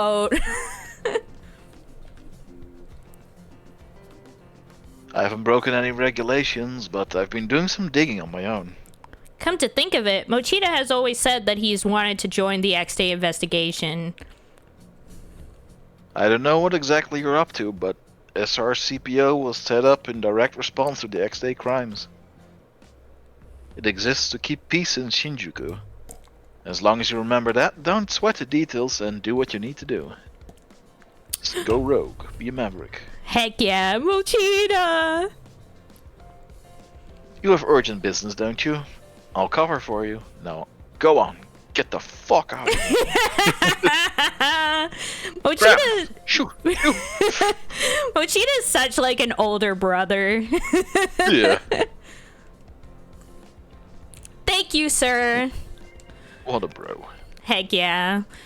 I'm glad that he's not a love interest. Oh my gosh, there's so many Otome games where one of the main love interests is like basically your brother. Like, whether like sort of actually related or just foster, but it's weird regardless. Yeah. And some of them, it's even like the true route. And I'm like, why? God. There is a game that came out recently that I'm excited to play at some point. That's also from Automate. What's it called? Verce Evermore Error Salvation. The art style looks incredible, and it's apparently a very dark visual novel. And the characters seem like a lot of fun. So I'm excited to play it, but I've heard that apparently the main, like, true route love interest is, like, your foster brother, and I'm like, Oh God, why? no. So weird. No, why do they always do this? Because it happened in Bureau Shana too, where when the main love interest was like your brother, and it's like, why? It does matter, like, at what age you were, like, Yeah, became siblings. Like, if you're already, like, an adult or a teenager when you, like, Yeah. get a, like, step sibling or something, it's different. But Yeah. if you grew up together, that's just, like, yeah. gross. Because that's the thing is, like, people will be like, people will think that it's kind of like always that way, but I feel like the reason why it's so weird is, I mean, besides like if they're actually your sibling, then there's like the genetic component. Definitely weird. Yeah. But when it's like a foster one, like the weird part about it is the idea that you like grew up together, were raised as siblings. Yeah. So it's like it's very So weird. there's basically no difference. Yeah. Yeah. At that point. Yeah, but yeah, like So this it's one like is it's, like they grew up together and everything, and I was like, oh, Yeah. I mean, like, the inbreeding thing is a thing, but it's not the only reason why Yeah. it exists. yeah, yeah, exactly. But yeah, so luckily the character that I'm most interested in is one of the routes. Only a cousin? No. He's not related. The one that I'm interested in, I mean, is like one of the 3 characters that you can choose from the get-go. So what I'll probably do is I'll just like play through it once, do the route that I like, and then see like spoilers for what happens in all the other routes. Makes sense. Because the other character that I was like interested even more is sadly not actually a route. Like, technically, it's like technically as a route, but not really. It's more like an exposition dump sort of thing, Yeah. without any romance or anything like that. And it's like real big sad to me. But No fucking whatsoever. so the so the second one that I'm like looking at is luckily one of the 3 ones that are unlocked from the beginning. So I'll probably just do the one playthrough, just like some other ones. And honestly, like, that's my favorite way of doing it. I know a lot of people like to, when they play Otome games, like go through all the routes and get the full story that way. But for me, I prefer just to go down the route I want and then like call it a day after that. Makes sense, yeah. But of course, some games like force me to do all of it, and I'm like, okay, I'll go through all of it. To get to the boy, I'll do it. Okay, bolstered by Mochita's encouraging words, I darted off. Whee! Even in its current state, this section of Shinjuku was still busy. Of course, it was less active than it had been, but people here came and went without fear. Everywhere you looked, there were men in edgy outfits and scantily clad young women. I think there's always a segment of people who thrive in these conditions. You may be right. Scum of society. People lived in the shadows of every society. For them, times like these were normal, and they were probably better adjusted to it. I can understand them a little. I'm pretty edgy myself. Eh? If you're someone who only feels at home in the fight, or someone who must always be vigilant. Living a peaceful, normal life is actually a pretty difficult proposition. I see, because Okazaki's an SP. Perhaps these people in Okazaki were actually somewhat alike. So you have that same level of awareness active because the SP are always in the line of danger? Until a few years ago. A few years ago? My job now is incredibly peaceful. Anya's team doesn't actually need protection. Oh, that's true. So, does Okazaki feel that a lack of danger is more difficult for him? It's not like I think this is bad. He shook his head and smiled as if he'd read my mind. Having fun with you like this morning, hanging out with Yoshinari and being treated like a nuisance by Yanagi and his friends. So he's aware he's a nuisance. I think that life like this is pretty nice. Could have a few more shootouts in it, but that's why I have to protect it. That's good then. Before his current mission, he must have regularly faced danger. I was happy to hear that Okazaki felt some relief from his current life. So there are people who can live in peace even while Shinjuku is like this, huh? The world was a blend of overt and hidden aspects. In times where people rejoiced, others wept. One man's justice could be another man's evil. This was a keen reminder of that juxtaposition. That's why you won't be used to the place we're going. Don't let your guard down. Okay, I was used to petty crime, but we were heading into the depths of Oh my gosh. Kabukicho. Mistranslated this as well. Yeah, because I think this is Definitely like not narrate. Kabukicho. Yeah. But also Not I supposed to be think a C there. yeah, Kabuchio. Kabukicho, I think, Yeah. And I think this is supposed to be narration. I don't think she's saying all this to him. Oh yeah, also that. Yeah. Which is now under the purview of Organized Crime Division. Numerous games operate out of this area of the city. In other words, most of the people here didn't exactly run legal enterprises. I hope we can learn some useful leads. 2 out of 3 turned out to be innocent. Yeah. Before coming here, I tried to meet with 2 of Todoroki's former subordinates, but one had been hospitalized ever since he left the police 5 years ago. Wow. He had developed such severe mental illness that he had to be confined to an asylum. He hadn't left a hospital ever since, so I ruled him out as a suspect.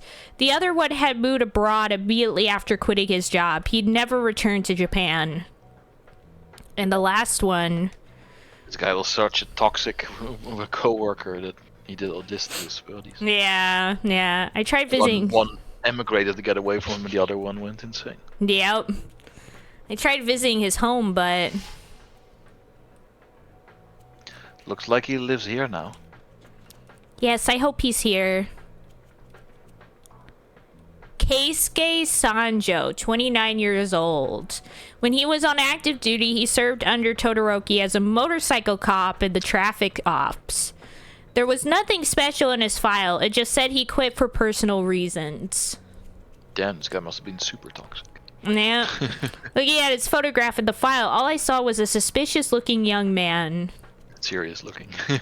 Oh. Freudian slip. But you could probably tell me something about Todoroki. Even if it wasn't concrete, I wanted to see him. Praying that this would give me a lead, I rang Sanjo's doorbell. He must be out. There was no response after ringing several times. Bing bong, bing bong, bing bong, bing bong. Probably. Maybe nobody actually lives here. Huh? How do you know? It doesn't smell like it. You can tell from the outside? Are you 2 cops? Nobody lives in that place. A neighbor came out to look at us, annoyed. Maybe the doorbell had disturbed him. Do you know the name of the former resident? Huh? What was it again? Tanaka, Suzuki, or something? There should have been a Mr. Sanjo living here 5 years ago. Did you know him? Nope. People don't get too friendly around here. When I tried to ask another question, he just shut the door.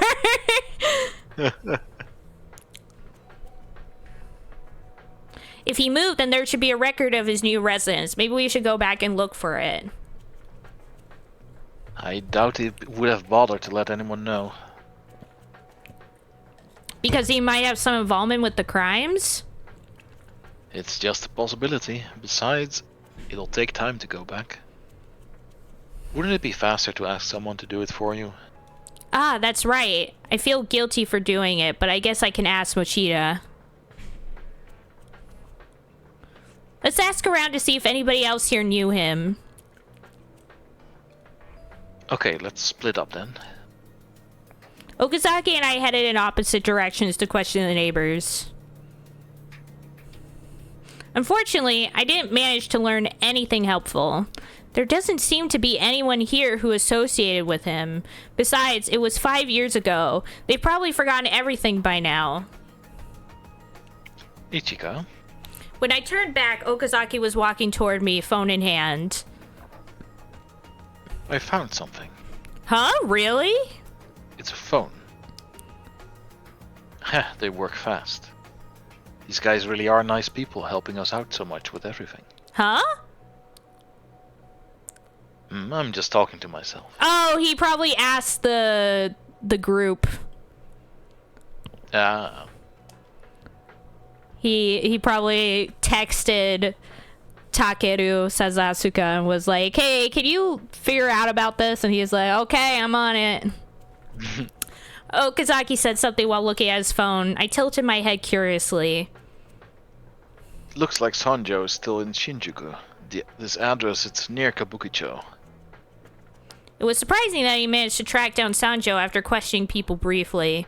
Maybe Okazaki was talented in other areas that didn't require physical skills. Musing about this, I also grew hopeful that we might finally get a lead that would provide us some useful information.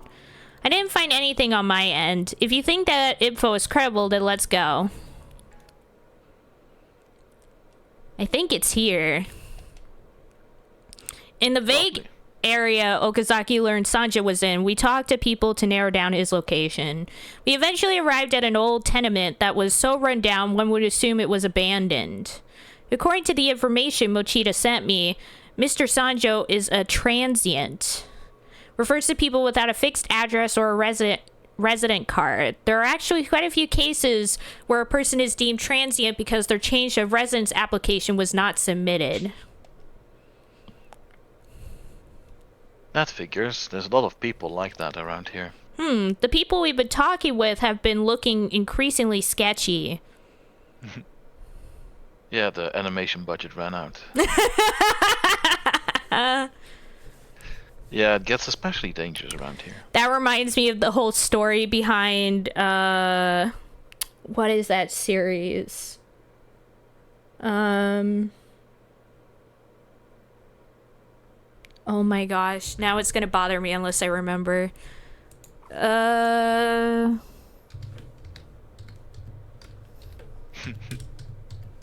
Was a magical girl show. Uh-huh. That was like, that's considered to be cursed because it causes, like, anytime it's aired, like, something bad happens. Minky Momo, that's what it is. And Never heard of it. so it's like this old anime that as with like a lot of kid shows, the budget came from making like the toys and stuff to go along with it. But then like at some point, like the company that made the toys stopped like making them randomly and weren't responding to the animators like calls and stuff. And so like the animators started like doing crazy stuff to get back at them. Like they started making the series like all dark and stuff.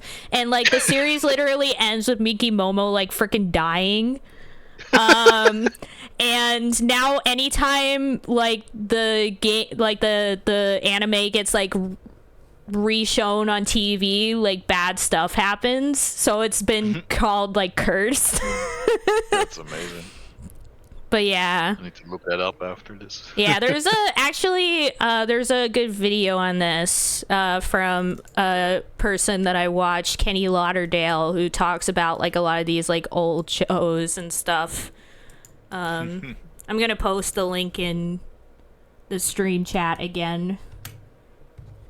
There we go. It literally, the video is titled "When You Stop Paying the Animators." Nice, I'll check that out. Heck yeah. Well, Okazaki murmured, his eyes narrowed.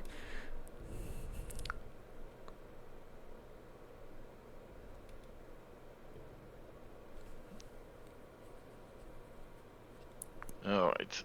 I'll check things out first. Hang back a little. All right. Okazaki approached the entrance to try and look inside. Oh no. Life, no. Now you're cursed. Yeah. 7 days. 7 days. Ah, you two cops. A man with a shifty appearance called out to us. Never seen you before. What are you doing here? These parts are pretty rough. It ain't safe for a pretty face like you. He didn't look like the respectable sort, but he acknowledged us as police and smiled confidently as he spoke to us. Division 4 He's dealt... talking to Kay, actually. Heck yeah. Division 4 dealt with people like him, so he probably didn't think much of unfamiliar officers. This division generally deals with gangs. Their duties mostly overlap with the organized crime division. This department has been moved to the organized crime division, so nobody ever calls it by its original name. Huh. Also, why are you assuming this guy is in a gang, Ichika? Because he looks shifty. He's Oh my poor. gosh. Oh my gosh. Life ain't like brain, and I've never met a curse that's taken me out yet. Oh snap. Does Mr. Keisuke Sanjo live here? But Okazaki calmly questioned the man without skipping a beat.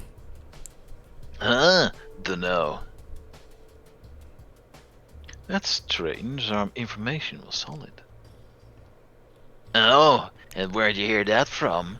Maybe someone's yanking your chain. This building is supposed to be abandoned. You won't mind if we enter, will you? Huh? Little lady, haven't you ever heard of an unspoken agreement? The man's expression tensed slightly. I could sense an implied threat in his words. I took a deep breath and answered firmly. I couldn't afford to let him think we were weak. That's none of my concern. We're here on police business to question Mr. Sanjo. Ichikai, you shouldn't provoke him. Huh, youth. What the fuck? Nah, what? Anyway, I don't know what you're talking about. Look, just get the fuck out of here. Hey, wait! The man casually reached for my shoulder. Okazaki instantly knocked his hand aside and stepped between us. Just instantly kicked his head off. Hey, punk. Even I'll lose my patience if you don't scram. Understand? Capiche? What's the commotion? A low voice broke. What's the commotion? Sorry. It's this guy. Dang. This motherfucker. I caught my breath when another man stepped out. Remember, we saw him talking with The baddies. the baddies. His face matched the photo in the database. Without a doubt, he was Keisuke Sanjo. But although Oh, that's why they were hiding him. yeah, but although their features were the same, he gave off a totally different vibe than the photo. In the photo, he had seemed like a serious young man, but the person in front of me now looked downright unscrupulous. Oh, because he has scars? Damn. I guess. Yeah, I know. Ichika, what the frick? He's also smoking a pipe like it's the Yeah, like what the heck? These two don't seem to be able to take a hint. Over-enthusiastic young cops. Oh wait, that's that's the wrong guy. Sanjo slowly approached us, and when he made eye contact with Okazaki and I, he seemed genuinely surprised. Wait, I thought I was the white hair guy. There's another one. Thought it was unique. You're so pretty. I see. Now he was cheerful for some reason. You've got an awful lot of spunk coming here in person. What? He had murmured too quietly for me to be certain that I'd heard that correctly. What did you say? Yeah. You've got a lot of spunk. It's like, I'm sorry, I'm going deaf. I was right next to that explosion that happened at the park, and now my ears are going. He merely smiled at us in return, looking just as confident as the other man. Hey, you can go back. I'll talk to them. What? Just leave them. They're not worth your... I said, fuck off. When Sanjo lowered his tone, the man panicked and went inside the building. I can't falter. When I glanced at Okazaki, he nodded. This was my job now.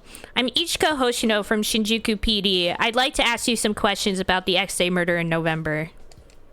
Sanjo's amused expression didn't fade. He folded his arms and watched me. I was a little curious why he was looking at me that way, but I persisted. One of the victims in the incident was Masayoshi Todoroki. 5 years ago, you worked under him. What was he like? It'd be funny if he has like the speaker that's connected to her like necklace in his pocket, so he can hear herself talking. Yeah, she's like, "What's that noise?" And he's like, "Oh, forgot to turn that off." You want to know what kind of person he was? What do you think, girl? He cockily deflected my question with one of his own. What I think he was like? My preliminary info didn't turn up much at all on Todoroki. I mean, we're here to learn about him. Yeah. Let me save real quick.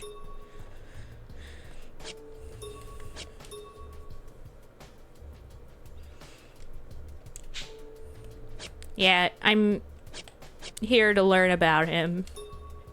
According to the files, he wasn't a particularly problematic person, but I think there was a reason that he ended up being an X-Day murder victim, something that probably wasn't well known. So that's why I'm here, following that hunch. I looked right into Sanjo's eyes as I said that. His eyes widened. And then he laughed as if he found it amusing. That's right. Know your enemy and yourself and you'll win the day. Girl, you don't know what you're stepping into. I'm impressed you managed to make it this far. You're a cop who can even suspect one of your own. Sanjo went quiet for a moment, watching me intently with serious eyes. He was a scumbag. I find that not surprising. I don't know why you're surprised, Ichika. Yeah. He definitely deserved to die. I bet a lot of people were happy to see him go. For an instant, I saw a flash of hatred appear in Sanjo's eyes. He looked like he was ready to kill someone right now, and I involuntarily took a half step back. Are you sure you want to admit that you have a grudge against him? I'm not a liar. Besides, that's what you're here for, isn't it? You're wondering if I killed him out of revenge. I'm not a liar, where you're certainly not a truther.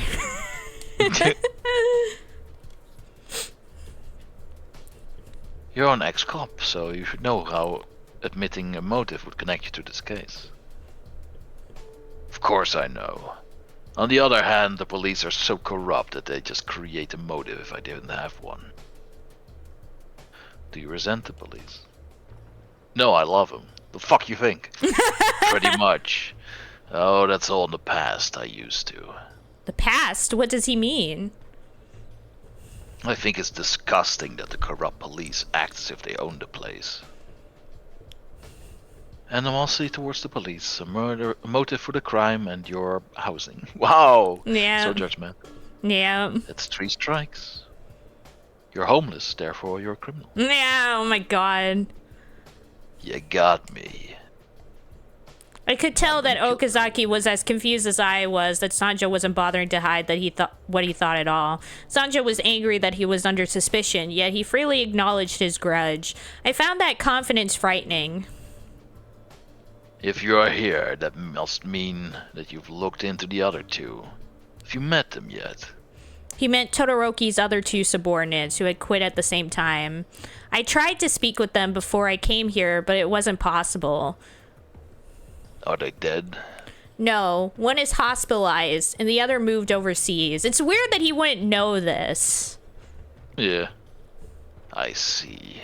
So they can't come back either. What does that mean? They've lost their dignity as human beings. Their emotions have probably gone ice cold, just like mine. You can figure it out. It was a messed up environment. The intimidating aura I felt when I first saw him wasn't just from his imposing physical appearance. His gloomy eyes were filled with quiet rage. They were devoid of faith in the world. Anyone You don't who know what it's like. It's like working and behind the scenes at Ellen. the worst kind of thing to ever have happened to you. The worst possible work environment. Anyone who had talked to him would be able to see that. Every day was hell. I didn't have a single thought about pretty ideas like hope or the future. It wasn't just to do with Todoroki. You two have stepped into the same hole. What? I'm talking about the entire police organization. They toy with lives for their own self-gain. They spit on people's hard work and take it as their own, claiming it all for grand ideals. Even a victim's life is just a stepping stone to elevate their careers, or a chance for them to satisfy their greed for the spotlight. They're nothing but trash. They claim to be servants of the law, but any crimes committed by officers are swept under the rug, or even spun to the public as heroic tales. They're not fit to say the word. Jesus Christ. They're not fit to say the word justice. It's like he starts having like a whole fit right then. It's like, oh, are you Yeah. okay? Sanjo-san. I had no response to those words. He looks like he's having a fit. Yeah. He must have seen much of the dark side of the police force before he quit. It was the darkness that the first X-Day crime in April had sought to expose. As long as you're in the police, you'll never be able to champion justice. Oh?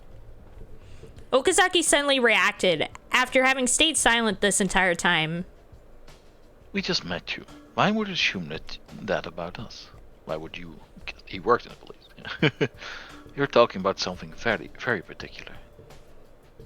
You wouldn't speak that way unless you knew unless you knew about her problem. You're sharper than you look. I just can't let things go once I notice them. And a persistent one, too. I especially dislike your type. The ones actually trying to do good work. Good. I don't care to have the affection of someone who's affiliated with Adonis. Sanjo answered Okazaki's interjection with a bold grin. You aren't going to deny it? I cautiously approached him. He was hostile towards the police, had motive for the crime, and he even knew about my situation. The suspicion was only piling up, yet Sanjo just kept on smiling. Hey girl, wanna have a contest? Huh? He sprung an unexpected question on me. I blurted out a confused noise in response. You want to know more about X-Day, right? I'll tell you whatever I can. Really? Yeah, but only if you beat me. Beat you at what? Dance Dance Revolution. Oh wait, no, that was him. Okazaki said that. For some reason, Okazaki had my voice for a second. Okazaki was tense with caution. I kept my eyes fixed on Sanjo, not knowing what he was up to. Tomorrow evening on December 22nd, an active cop is going to die. It's you. Oh, snap. If you can stop that from happening, I'll talk. Mr. Sanjo, no, case Sanjo, what exactly do you know? I'll tell you once you win. Don't evade the question. How do you know about my... Why don't you try reporting me and arresting me before tomorrow comes? At best, all you can do is detain me as a witness. It was true that we currently had no evidence that definitively tied Sanjo to the murder. He could just claim that his earlier confession was a joke or misunderstanding. We also couldn't arrest Sanjo for his threat unless he actually caused a future incident. Of course, you could just slap some made-up charge on me and arrest me for something else. I don't mind. I bit my lip as he sneered. Are you asking us to arrest you? There's no point in just bringing him in. He's taunting us because he knows that. You can come with us for voluntary questioning, though. It won't help us solve this case. So you understand, the truth is buried deep in the darkness anyway. I won't snitch, and you won't solve anything by only capturing me. That's the painful truth, you know. His words reminded me of what Rika Sugawara said. Sanjo is right. If he was to be believed, then there was a good possibility that Todoroki had committed some kind of crime. This could be an opportunity to uncover the truth, and anyway, arresting him here wouldn't lead us to Adonis. But I still couldn't just ignore someone who had claimed that a murder was going to happen. What should I do? Kill him. It just shoots him right then and there. But no, we're going to accept his offer. Yeah. Just kneecap him until he talks. Understood. I'll take you up on that offer. Bang, bang, bang! That was my answer after some consideration. Only talk if you beat me, and just immediately punch him in the face. Alright, Yeah. I win. I win. Oh, you're a smart one. So you aren't just a pretty face. I should make the safest choice to deal with the threat in front of me right now. If Sanjo was one of the criminals and his declaration came to pass, it would be disastrous. But capturing him here would be unlikely to stop the countdown to X Day. Honestly, I expected you to go by the book and say you had to focus on the evil in front of you. The countdown won't stop even if we take you in and convict you right now. Right now, the city was facing an emergency. If the countdown wasn't stopped, it would likely lead to massive casualties. I struggled with the choice, but Okazaki clapped me on the back. I think that's the right call too.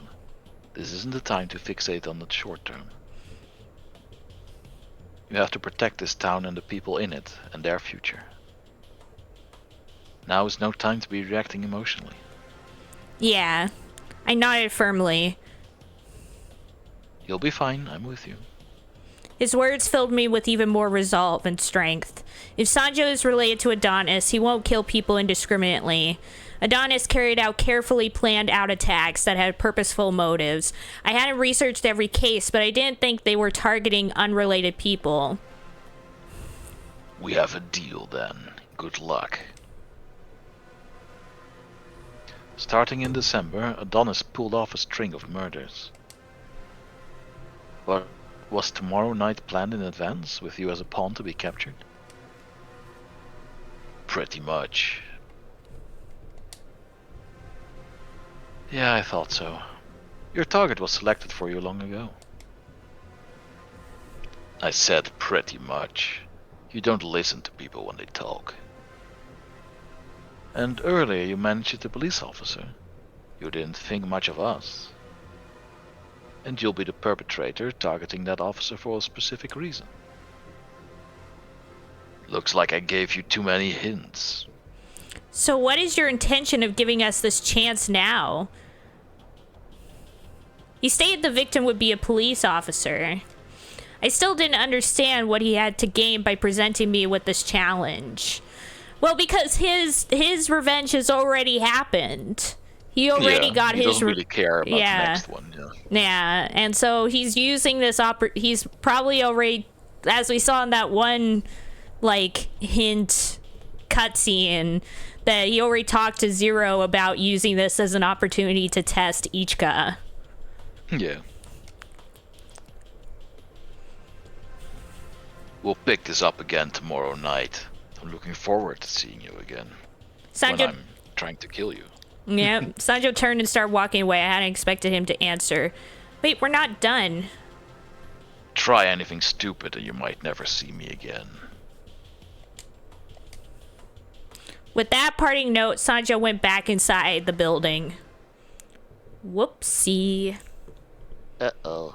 Oh my gosh, I'll never get over that hand. It's so freaking creepy. Why does it look like that? Why do they have yaoi hands? The target is an act. Oh wait, that's you. The target is an active police officer. He's even looking at his own hand like, oh, why are my hands like this? While we were on the way back to the station, Okazaki murmured. The target is likely someone who committed some misdeed in the past.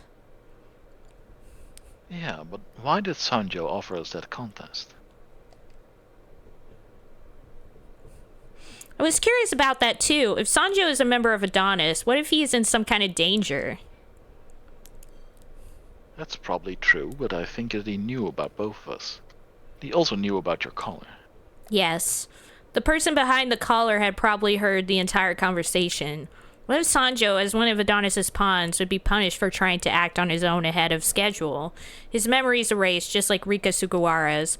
It was definitely a pretty risky maneuver for Sanjo. The person who... Oh, wait. Oh my gosh, I keep talking for you. The person who put that collar on you wanted to solve the cases. So maybe this is the terrorist's way of testing you. Testing me? I felt both anxious and angry. It was like they were toying with me. But I couldn't let myself be controlled by such feelings. Now that we had been given this chance, I had to do whatever it took to prevent the attack.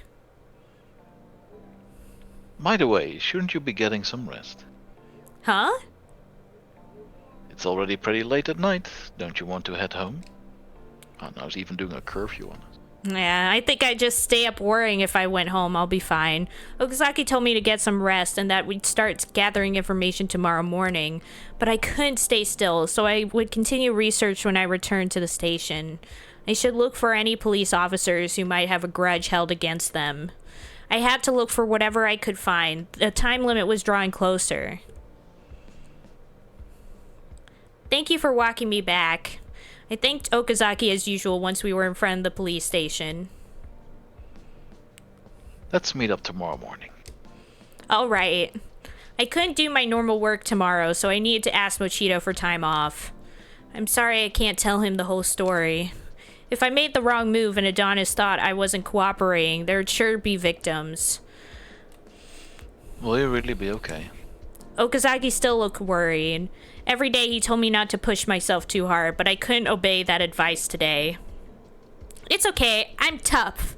Yup! Yup. Okazaki chuckled when I did an impression of the text he'd sent me before. You're copying me, that's not nice. Oh, you noticed? Of course, but it was adorable, so I forgive you. I thought your text was cuter. For a while we laughed together, and his gaze softened. But I really want you to rest. You need to be able to go when it's crunch time, promise me? Alright, I promise. If you go down, I'll have no reason left to live, you know. You're kill myself, I mean it. exaggerating. When he talked like this, it always made my heart beat quick, but I knew he was trying to help me, and that warmed my heart. I wasn't exaggerating. Make sure you get plenty of rest, too. We did a lot of walking today. I'm not listening. Blah, blah, blah, blah. I'll be counting on you again tomorrow. Thank you. Really? You'll count on me? Of course. I'm glad. It makes me really happy to have you rely on me. Okazaki grabbed my hands and swung them back and forth like a child. I'd held those large hands many times, but it still made my heart race. Those big, spindly yaoi hands. Text me if anything happens. If it's in the middle of the night, it's still okay. Like if you want my opinion on your research. Thank you. His smile was so innocent, I laughed with him, still holding his hands. And make sure you get something to eat. Okay. Also, make sure you get enough sleep. Brush your teeth, don't do drugs. Yeah, I know. Okazaki, if you don't mind, people were going to Wear clean notice. underwear. Okazaki sadly let go. Let me see, what else? I'll be okay. Goodness, you're so overprotective lately. Eat your veggies. Even if I can't help it. Oh, wait, I can't help it even if you don't like it. I worry about you. It's not that I don't like it. I've already adopted you. It's too late to resist. Oh, but now you'll lose more sleep if I keep you any longer. I want to stay by your side at all times, but I guess I can't. I suppose not. I was also reluctant to part ways, but why did he let that slip? It made me a little lonely to think that I was the only one who realized it. I'll be heading inside then. Okay, good luck, and see you tomorrow. Unless. I left Okazaki and returned to the station.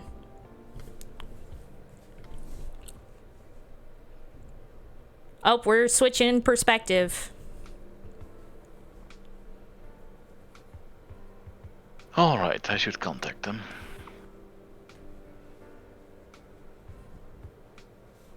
Thanks for today, Takaru.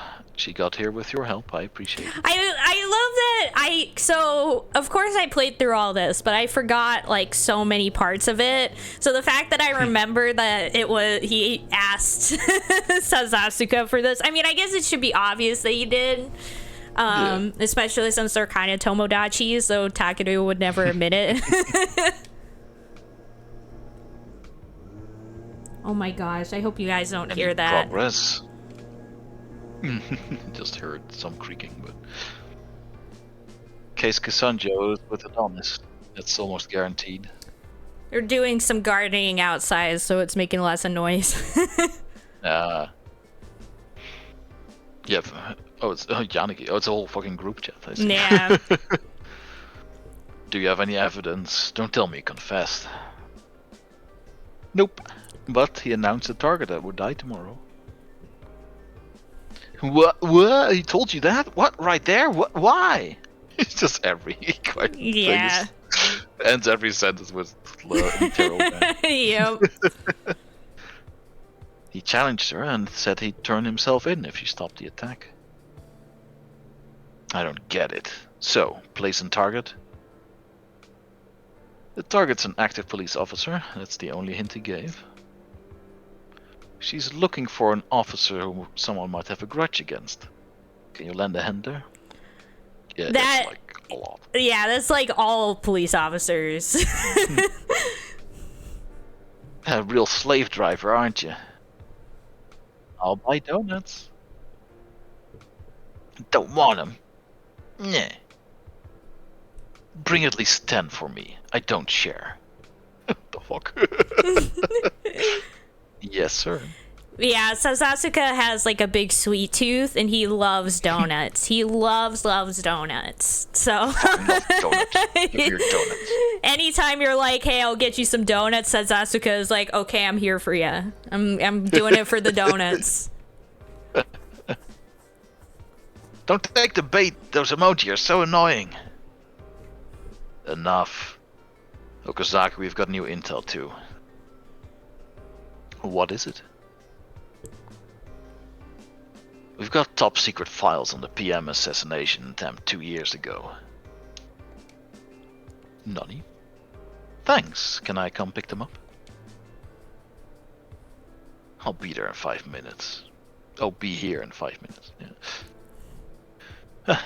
Takri is so impatient. Now that Yanagi's given the go-ahead, it'll be easier for me to act. 2 years ago. That takes me back. When I was young. If only I died. Wow. That's there's no point in dwelling on the past. But I don't want to fail this time. Never want to feel that way again. What I have to do, my role, my wish. I know you'll grant it, Ichika. So I'm guessing he failed to protect someone he was supposed to protect, and now he sort of moved that onto her. Yeah. And it's also why he's suicidal, because he has survivor's guilt. Makes sense. Yeah. So yeah, that's what I meant by it's not just, oh, he's fallen in love with her. Like, he has some issues. The next morning, I yawned and stretched in front of my monitor. I'd taken a nap as I'd been ordered to, and then thrown myself headlong into research on my workstation. Morning, Ichigo. Ohio. Good morning, Okazaki. Sleep well last night? Yes, in the nap room. How many hours? About 3 hours? That's no good. You need a minimum of 4 or fatigue will wear you down. I checked the time. We promised to meet up in the morning, but there was still plenty of time before our meetup. Did you get enough sleep, Okazaki? Yeah, I did. How many hours? About 3 hours. We both are terrible. The double standard. Then you aren't one to talk. Well, I get high quality sleep. Uh-huh. I used some of my super special sleeping products last night. Through the course of our conversation, I became fully awake. Anyway, can we talk about what I managed to dig up last night? When I changed the subject, Okazaki's expression changed and he nodded. Of course, let's hear it. There were many police scandals that had risen here in the past 5 years. Sanjo implied that Todoroki had committed some misdeed in the past that wasn't public knowledge, and Sanjo had held animosity over that misdeed against him. That meant the next target was very likely to be an officer that also had been involved in some past scandal. I found dozens of incidents. I think if I go back further, I'll keep finding more. But I didn't know how to limit my search. There was no end to them. I considered preventing all the officers that I considered at risk of being targeted from leaving the building, but I don't have the authority to do that, and I wouldn't be able to explain my reasons to Investigations HQ anyway. So it feels like I'm just losing sight of how I need to go about this. I thought that discussing my findings could help me refocus, but I was getting more annoyed. Don't stress out. Let's just do what we can. He patted me on the head, calming my nerves the way he always did. Let me think. Why don't we go to Shiraishi with what you found so far?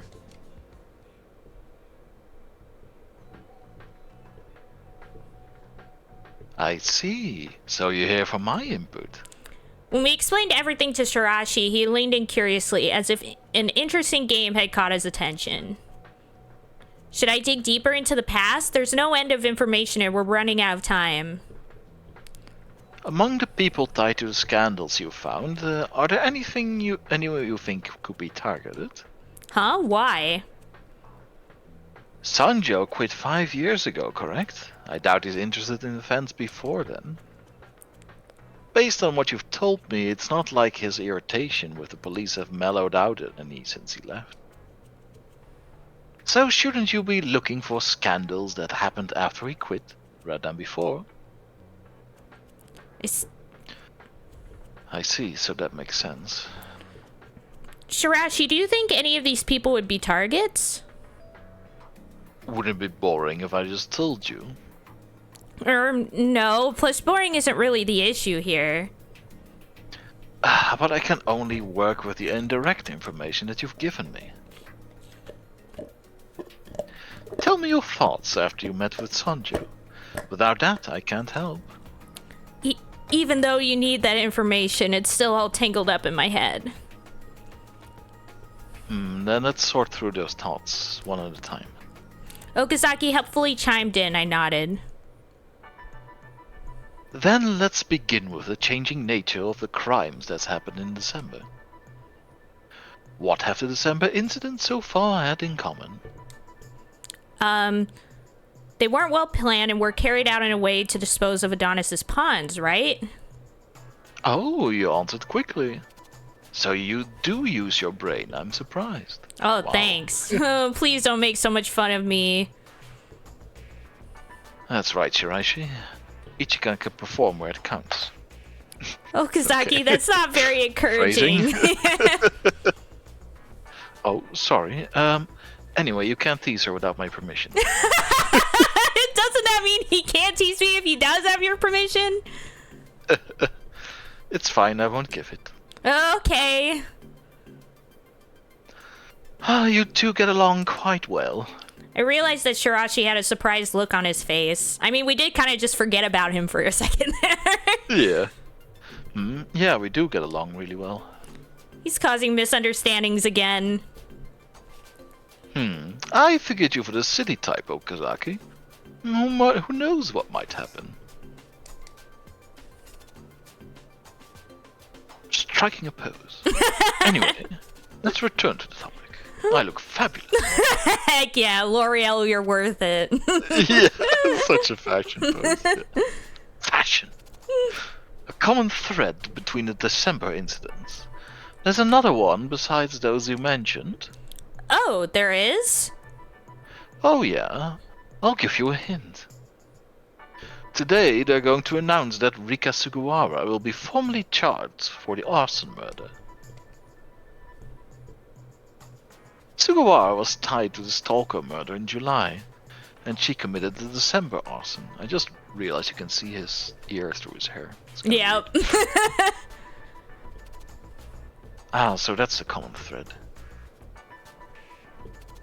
Oh, figured it out already. Do you realize it too? Oh, Oh. kinda blindness. Yeah, this one. They're linked to the countdown crimes. Yeah. There's a connection to the monthly X-Day crimes from April to November, right? Eh? What's with that reaction? Wow, Shiraishi, you actually listened to me. Huh? I said that he couldn't mock you without my permission, didn't I? And you just said something really fucking stupid. Just now he really wanted to, but he held back. My job is a profiler, you see. Okazaki is very cunning. No, so was my answer wrong? No, you're right. Correct. So why'd he react like that then?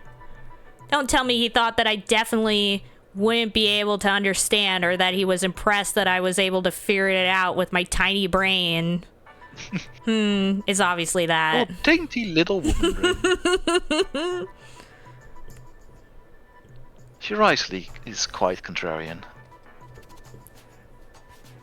Haha, I wonder. I don't want to hear that from you. Sorry, we're getting off topic. The commonality between the December incidents, right? The former game developer was executed by gunshot, worked on the online game that the victims in August played. The bombing at the Tokyo Metropolitan Office on the 15th targeted the Board of Education for covering up school bullying. That's related to the middle school bombing that happened in June. In other words, the event that Sanja warned us about is likely connected to the November homicide. Exactly. I was correct to think that the target would be someone related to the police who had been implicated in a past scandal. Sonatoid. But there are police scandals that are both known and unknown to the public. You found scandals that could only be known within the police, right? Yes, I looked up whatever I could, even if they weren't events that the public was aware of. There's a lot to look through if we include them all, so we'll need to narrow it down. Police scandals that were publicized and unpublicized. It would have to be publicized because we were talking about that it has to be after he left the police. Yeah. So he sense. wouldn't know about the unpublicized ones unless he had an in with the police. Makes sense. Sanja despises police culture, so he'd be interested in unpublicized events. But that wouldn't fit with the way that Adonis has been doing things. If Adonis wants to provoke the police and stir up public animosity as they have in the past, then I think they'd want quick results. For example, there could be publicly known events that had unnaturally faded from view. In other words, it might be more persuasive to use previously known incidents and claim that the media was manipulated to remove them from view. I agree. The target was certain to be responsible for an incident, but was treated as innocent. So if we narrow it down to these, then what sort of person would Keisuke Sanjo target? There are lots of different scandals. Bribery, fabricating evidence, mistakes. Sanjo would target... someone who got away with a crime, because he wouldn't really care about this. Because that's a mistake. I don't think he cares if it's a mistake. He wants it to be somebody who deliberately did something bad and got away with it. Makes sense. Sanjo used to be a police officer. He'd be aware that there are officers who lament that tough investigations and unintentional mistakes sometimes lead to damaging consequences. I'm not condoning the mistakes, but if he's experienced that, then I doubt he'd be willing to kill for such reasons. Okazaki nodded in agreement. He has his own beliefs and sense of justice. I can see that much. When he said that, I recalled Sanjo's words. Blah, blah, blah. Which means the target is someone who should have been punished for committing a crime but wasn't charged and instead remained a police officer. That would be it. Looking at my list, there were 4 people who fit all of the conditions. Surprisingly, all of them worked in local police boxes. Ichika, do you know any of them? No, I don't know anyone on police box duty that I haven't worked with directly. Even though they were stationed in Shinjuku, they were spread out all over the ward. Shouldn't we begin by letting them know that they're in danger? We can't trust telephones, so it'd be best to inform them personally. Then we should split up. I'll ask Mochita and Sayaki for help. My non-male friends, apparently. Or male non-friends. Yeah. Even if you can't tell them everything, you should understand it's an emergency if you can get the urgency. They should understand it's an emergency if you can get the urgency across. What about the location of the crime? If the target point is along a patrol route, then there are too many to narrow down. Oh, I think we'll be okay on that part. And how so? I've had Yoshinari tailing Sanjo since our meeting yesterday. Oh. Well, Hey. Sanjo won't be able to slip him. Since when? I was impressed by Okazaki's preparedness. Though if Sanjo had relocated after we left, then when it wouldn't be possible to track him, which meant that Okazaki had already called Yoshinari when we were at the building. Based on what I saw yesterday, Sanjo's seen his fair share of action, and he looked like he could handle himself. But actually, Yoshinari is way stronger, faster, and braver than he looks. So don't worry about it. Also, he's expendable. Really? Yep, anyone else would have died a dozen times by now. I really don't want to know. It made sense since Yoshinari was an SP officer, but I wouldn't expect it from his demeanor. Ah, you probably thought that Yoshinari is the type to trip over himself and let his target get away, didn't you? No, I wouldn't go that far. Ah, a flower pot would totally drop on his head out of nowhere. Yep, that fits. I hope not, he'd die. But actually, it completely dodged it. Surprising, right? For some reason, Okazaki painted a very comically competent image of Yoshinari. So the chances of Sanjo being a red herring meant to distract us while someone else commits the crime are... Almost zero. Okazaki answered confidently. I think it's very likely he'll do the job himself. His hatred for cops who've twisted justice is deep. He wouldn't leave this to anyone else. Agreed. I think he'll do it himself too. Oh, you're still here. I'm part of this conversation. Besides, he said this was a contest, so it's only natural he'd take part. I nodded in firm agreement. It was a near certainty that Sanjo would take part in the crime. I'd sensed that he was acting based on his own personal code, and that he had suffered a terrible tragedy in his past. I didn't think he'd stray from his convictions. But there may be multiple scattered attacks. We should narrow down the possible locations to areas along the target's patrol routes with a connection to past countdown crimes. Why don't you leave that to Yannick's team? Yeah, that's exactly what I was thinking. So you've made up with Yannick. Ah, that's boring. I liked it better when you were competing over this girl's affection. It was very fun, like a soap opera. Yeah. Actually, I think it's really exciting that I'm friends with everyone now. Oh, you think you're a friend? Except me, right? Maybe so. You're still hard to deal with. I've never intended to be friendly.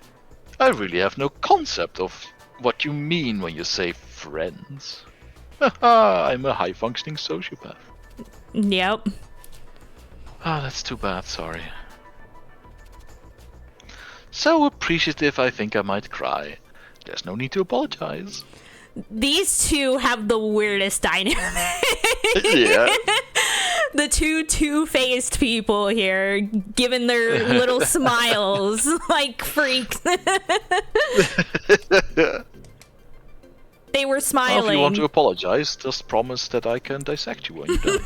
The bars that Okazaki and Shirashi were trading didn't match the wide grins on their faces. This is scary. The chill that ran down my back was so bad that I couldn't even hear what they were saying. So why don't we all get to work, guys? I interrupted their chat out of desperation. They simultaneously turned to me and nodded. Okay, don't worry, I'll be sure to stop this. I'm interested in the outcome of this game, so I'll help however I can. Thank you. The plan was set. Once we decided our individual orders, I contacted our allies. Then the operation would begin once we'd heard from Yoshinari. Yoshinari told us that Sanjo was making his way towards Shinjuku Garden, so Okazaki started to head there too. Yoshinari and Mochida would be standing by outside the park just in case anything happened. Currently, no civilians were allowed inside Shinjuku Garden. It had been made off limits ever since it was used as the site of the X-Day murders that happened in August. Ever since that point, it had been added to the list of patrol routes of officers that worked in police boxes. There has to be a reason why they picked this place. Yes, I think so too.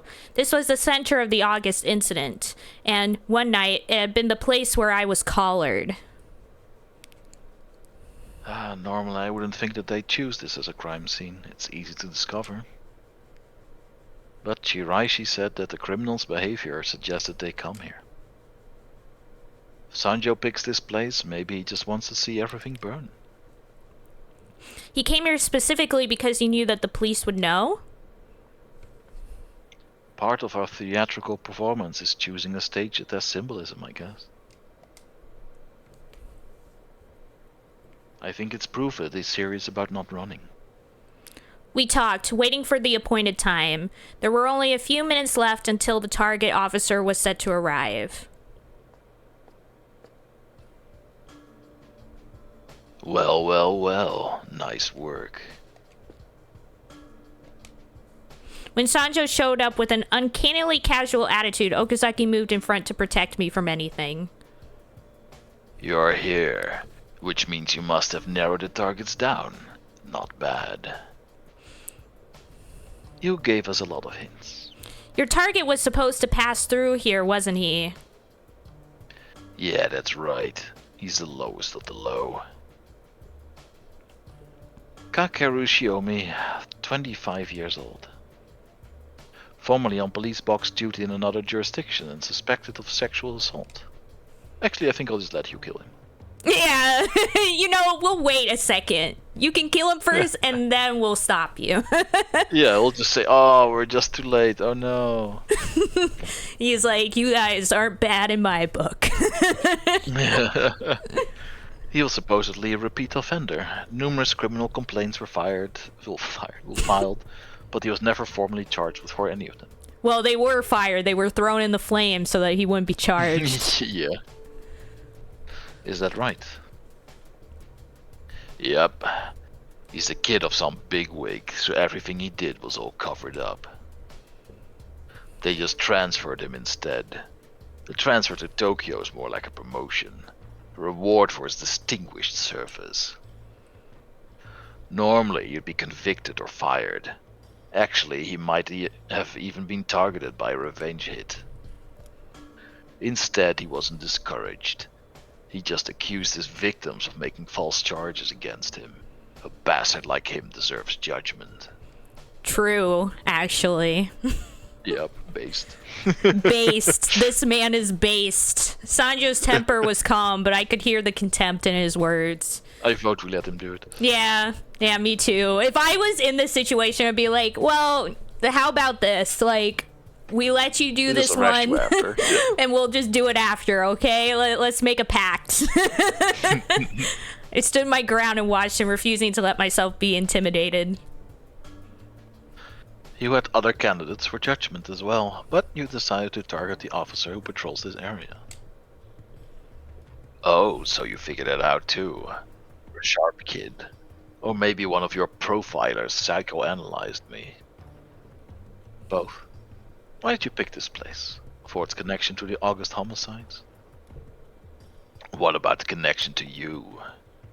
Yes, there is one. However, even if you pick this place so you could grandstand, Adonis does have a taste for the theatrical, but it doesn't bite off more than it can chew. They always move with a purpose. Now this is a surprise. So there are still a few cops with some metal. You're right. I picked this place for good reason. And what reason is that? I was the perp in August. Nani? What did you just say? Makes sense, doesn't it? You probably figured out that the monthly countdowns are all substitution murders. Superstition murders. Yeah. You walked under a ladder, die. So I let someone else carry out my revenge. And I got saddled with fulfilling someone else's need for revenge. The August murders. Players of an online video game have been shot and killed in a series of murders. This event had been the highest death toll next to the June incident.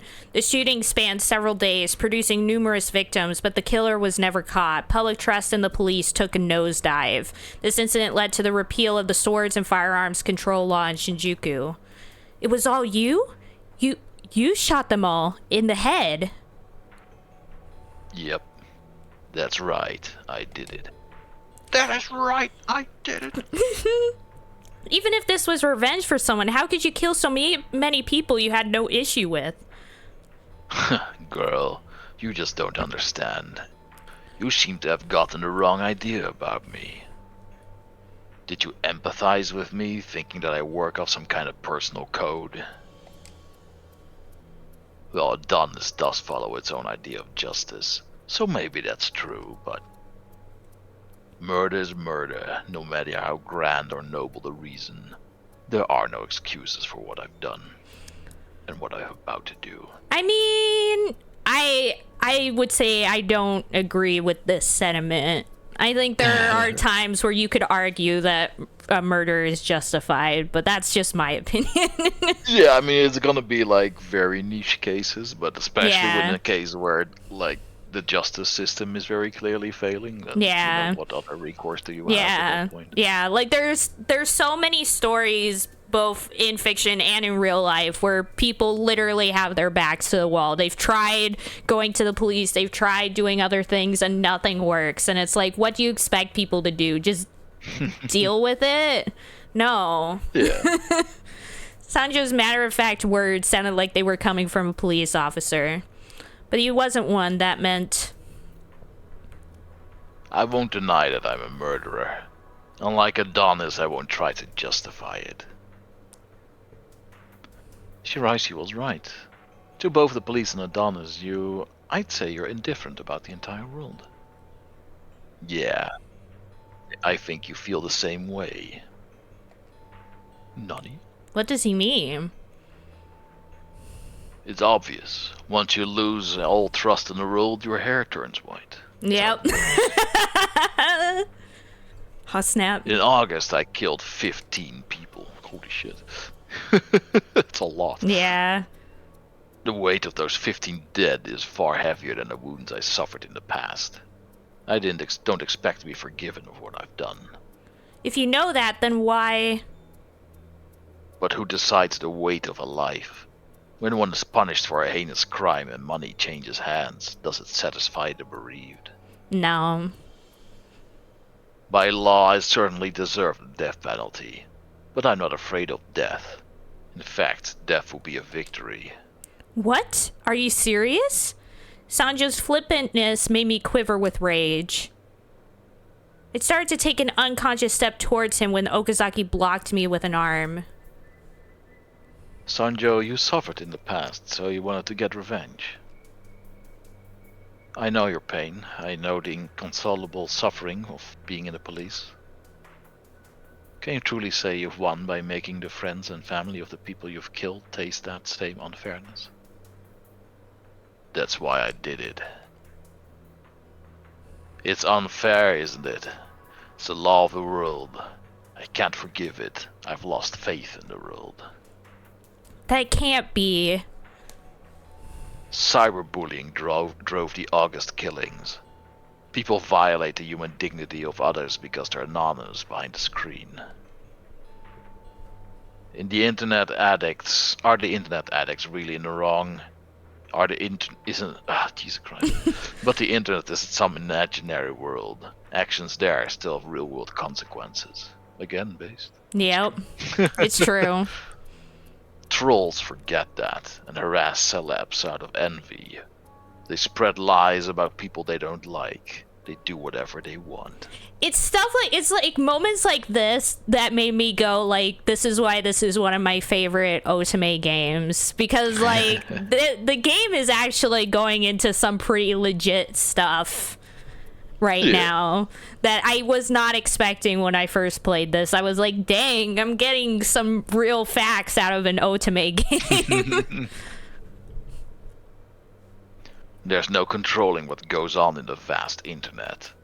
In the pockets of the net there are places where people do nothing but foster hate. Places like 4chan. Yep.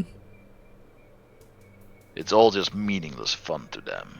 They sleep well, ignoring their crimes as weight. They wake up to repeat it again. Victory goes to the swift. Isn't that right? A rule that allows this is undoubtedly sick. What I learned by listening to Sanjo was his distrust for society, no, for humanity. And I could tell that at one time he had been a very honorable man. So you took revenge for the people who were hurt. You killed that many people because they sympathized with the online bullies. Sympathized? I wasn't that half-assed about it. First off, I only executed the August incident. I never interacted with the guy who requested it. What do you mean? You never contacted the person you committed the substitute murder for? Sanjo and the others probably have someone at Adonis directing their actions. We're basically pawns. We just do what the higher-ups say. In exchange, they promise to make our wishes come true. You wished for the death of Todoroki? No. For a moment, Sanjo was silent. His expression was a mix of pain and recollection, as if he was reliving the past. Destruction. But when he looked up again, his eyes were devoid of any human warmth. His lack of hope mirrored his choice of words. He wanted to destroy it all, so he joined Adonis. There was no anger or sadness there. They were the eyes that reflected the abyss. In a way, you're the model terrorist. You're Okazaki from the SP. You want to die, don't you? Like me. Your eyes say you're searching for a place to die. Okazaki is? He couldn't hide his shock. To think that Okazaki could be just like Sanjo, who only wanted destruction.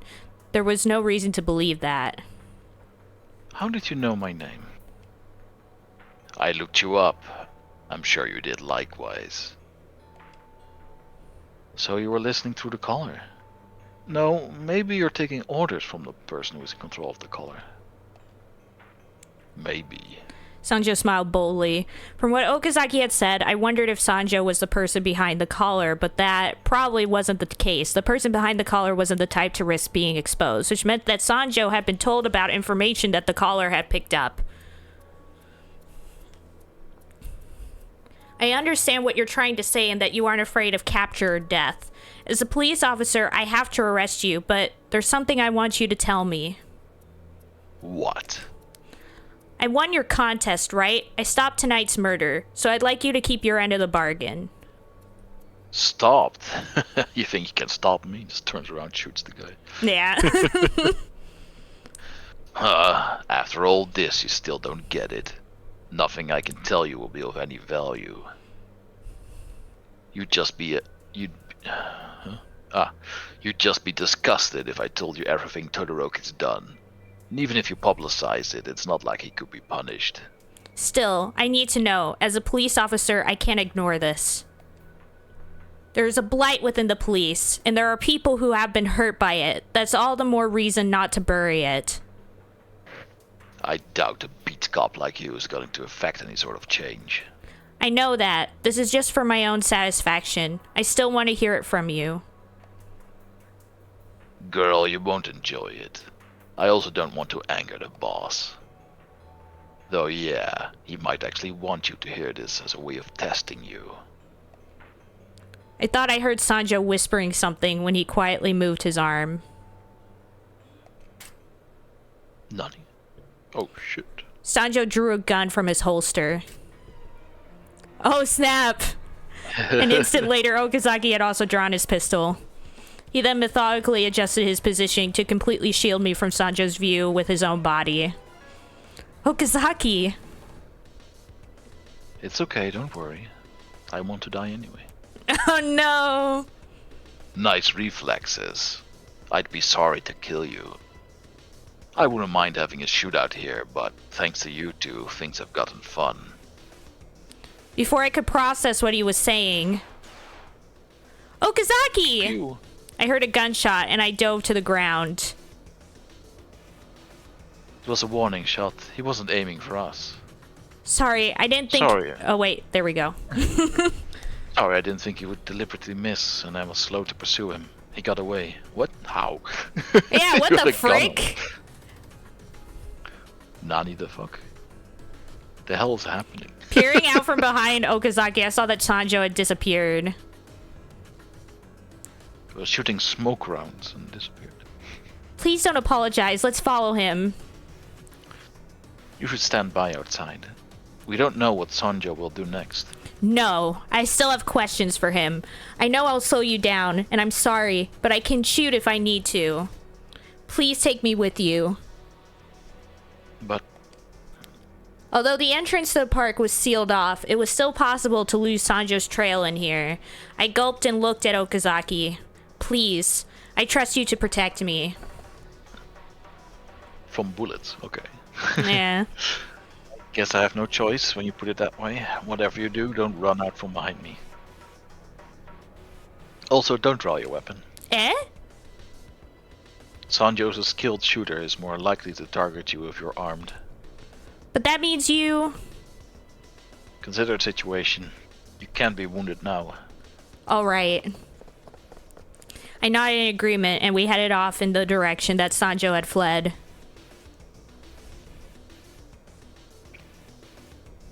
You should have gone this way. Ichika, hide. Oh snap. A bullet impacted the ground about 1 meter in front of Okazaki. Where'd that come from?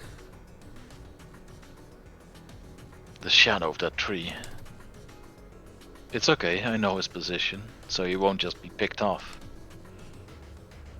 You threw caution to the wind and came after me. You sure are spunky and reckless.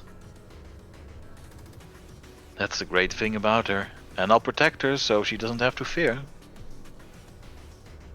A knight in shining armor. I don't know why a guy would protect. I'm tired. No, I totally understand. Fine, I'll talk to Todoroki. Or talk about Todoroki. I couldn't see the speaker, but his voice had my undivided attention. Well, it's just like he said. Who he hits first wins. Oh my god.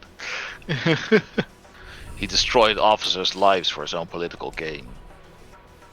Way back when I was a rookie cop, I might have still believed in the police force and the idea of justice. But any justice I knew quickly crumbled. Every day I was physically abused without reason and blamed for my superiors' mistakes, all while they took credit for my successes. Still, I kept thinking it was worth it because I was helping people. Then one day, the last straw was laid down. Todoroki's carelessness caused fatalities in a traffic accident. I was told to go to the funeral, get down on my knees and apologize to the bereaved family. That's fucked up. I was already brainwashed and broken, so I just followed his orders and I knelt in front of the family for a savage tongue lashing. That was my limit. Why did I put up with it? One day I thought of running away. I heard Todoroki laughing about me to another colleague. I made him kneel as a show of my love. It increased his value. The family got everything off their chest. Didn't it work out great for everyone? That's what he said.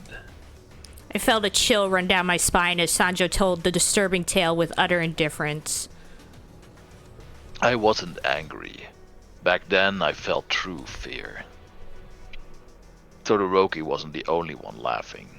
My co-workers laughed like they enjoyed the story, and they just kept laughing like they were madmen. They'd probably been put through the same ordeal, but I couldn't think of them as human anymore. When he finished, there was silence. Okazaki and I didn't say anything. I can empathize with your position, but that's all the more reason I can't allow this lynching. That was the only earnest remark I could make. Sanjo stepped out from the shadow, gun in hand. Okazaki watched him intently without letting his guard down. Then who else will judge them? The police and the law didn't even attempt to. Are you saying we should just let him go? So you've decided you get to judge them in place of the police and the law? Yes. Yeah. It's not that arbitrary, but okay. Yeah. You judge people based on arbitrary standards. You're sadly mistaken if you think people approve. They would. Yeah.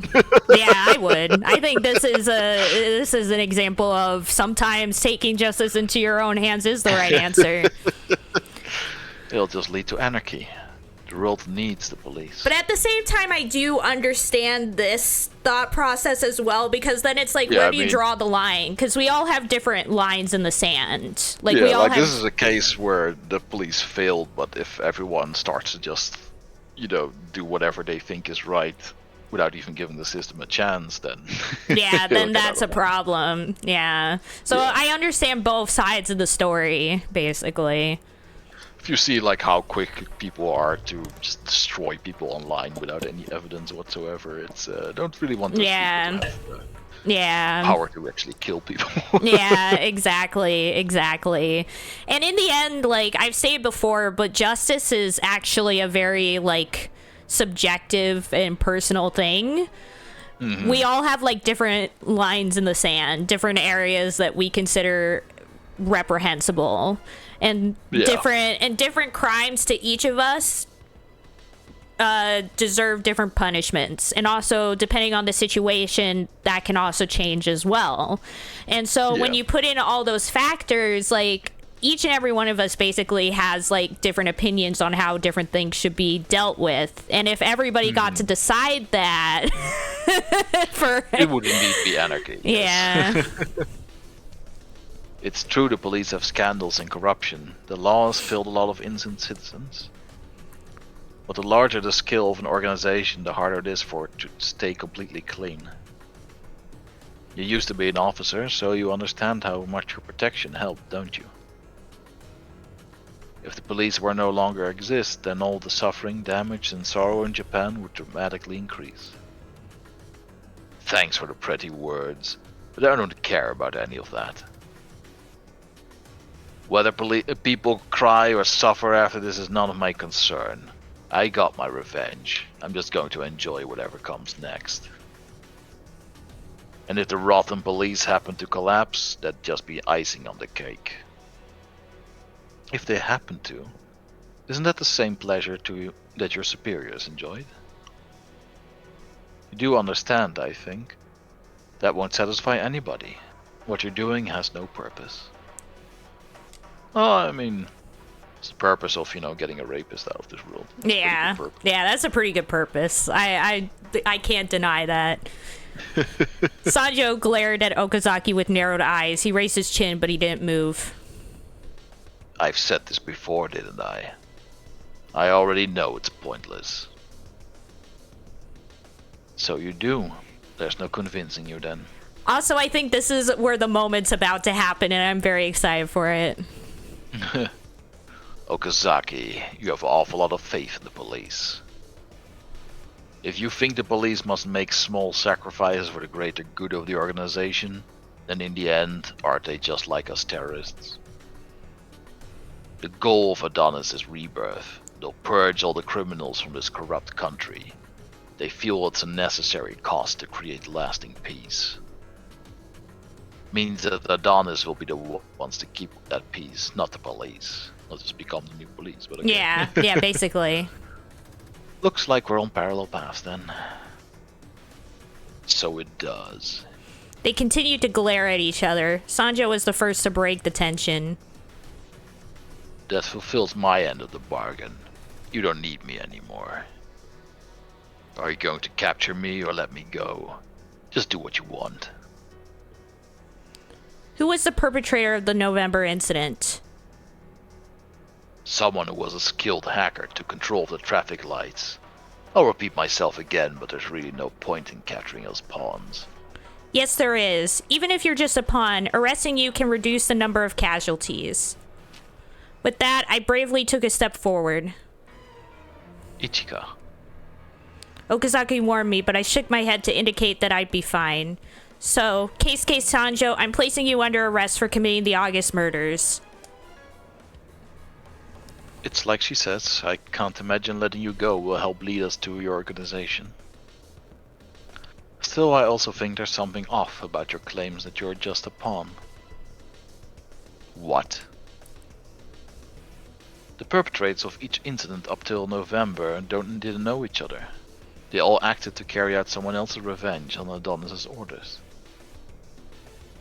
I know that capturing one individual won't affect the group.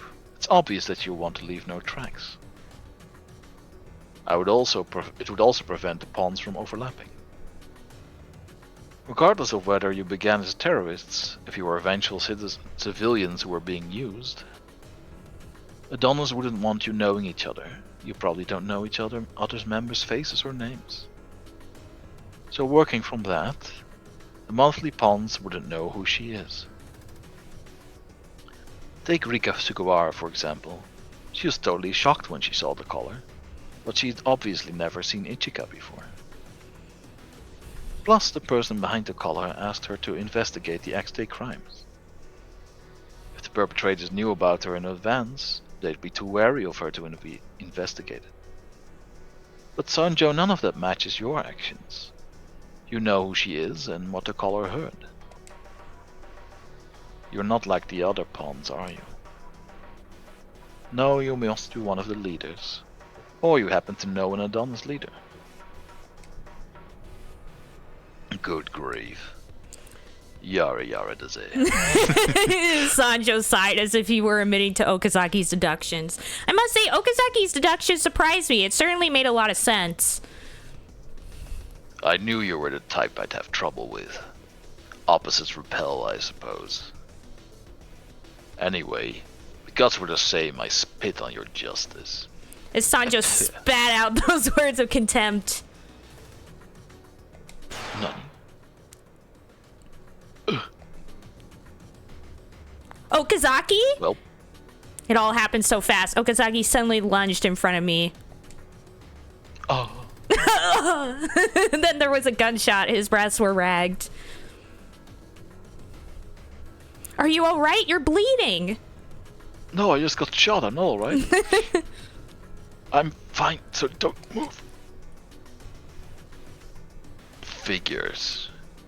I couldn't help but be worried about Okazaki's wound, while Sanjo just laughed. Huh. You missed on purpose, knowing that I'd protect her. You're quite skilled.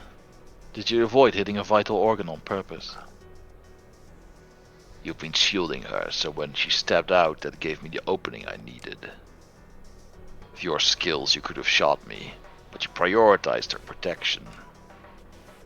If you hadn't, you could have mortally wounded me right now. I mean, you still can, but... No! You don't want the girl to get a scratch, eh? Funny guy. I changed my mind. I don't want to be arrested. I still want to play with you a bit. Sanjo had stopped speaking to us, but his lips were still moving. He looked like he was quietly muttering something. What? What did he say? I couldn't hear him from this distance, but it looked like he was about to try something. Okazaki had told me not to, but I decided to reach for my holster.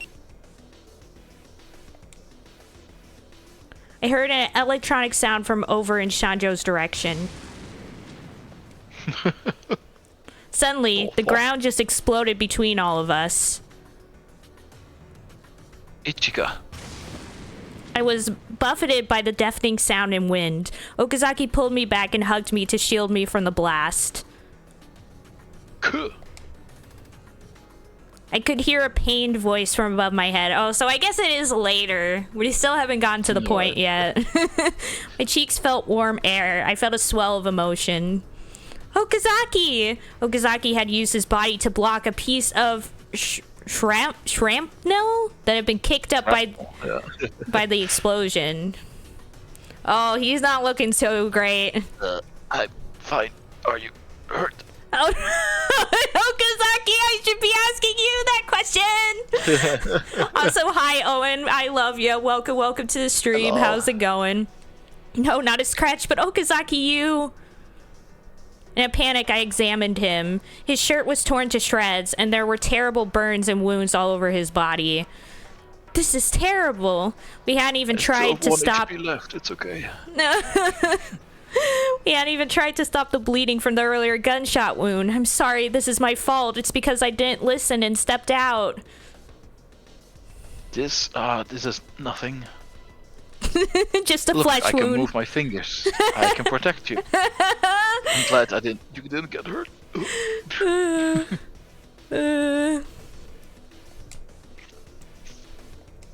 It's just a flesh wound. I shook my head in confusion, feeling horribly guilty that he was still smiling at me. I'll give you first aid, and then I'll call an ambul. Ambul. I'll call an ambul. Wait. If you set up those bombs from the beginning, then we really can't stay here any longer. It's only a matter of time until the fire spreads, so you should return to the center. But your wounds. I'll be fine. I've used the stuff like this. It's my kink. Okazaki smiled like he always did. No, it was definitely more strained than usual. What are you saying? Of course, that smile didn't help a bit. Anyone could see that he wouldn't be fine. No matter how well he was trained, he'd probably go into shock. How could he possibly smile at a time like this?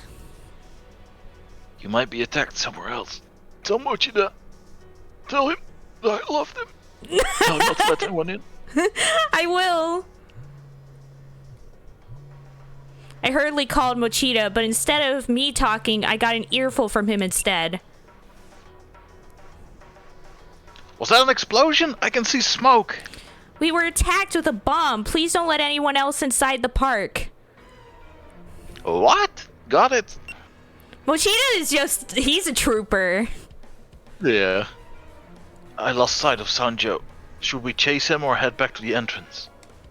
My man, you're in no condition to chase Yeah, him. we need to go back. What do you want to do? My thoughts were a mess, but I made up my mind. Let's retreat. Yeah, let's get the fuck out. I might not be able to catch up to Sanjo. Even if I went after him alone, I couldn't leave Okazaki alone in his current condition, yeah. We're not doing with that. And he's not gonna leave you alone either, so he's just gonna stumble after you with his wounds. Yeah, let's fall back. Okay, they might have set up more traps in this part of Shinjuku Garden. I called for an ambulance. Once I reported our status, I hung up right away.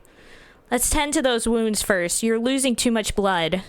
I controlled my voice as much as I could to calm my nerves, and then I ripped my shirt off. Hey, what are you doing?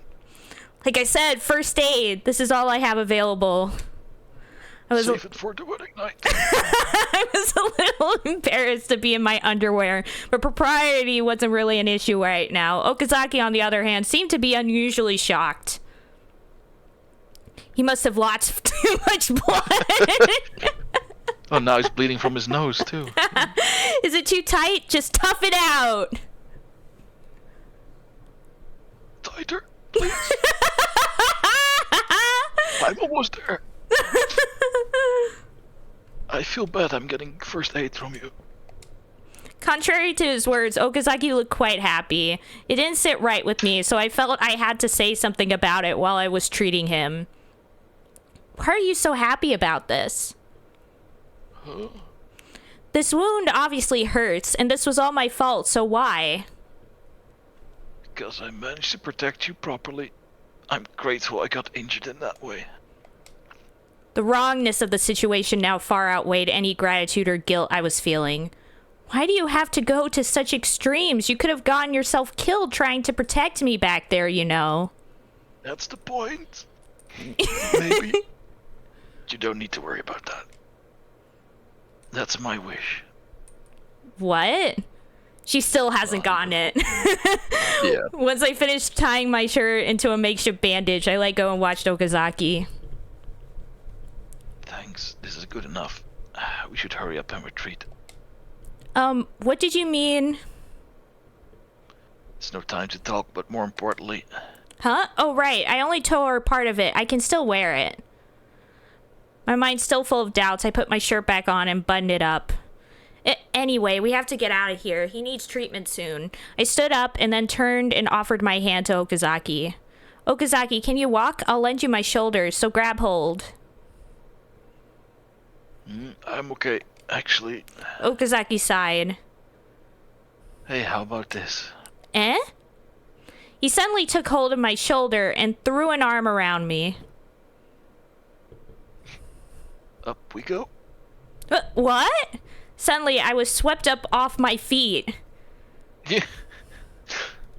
Why? Here we go then, hold on. And just falls over.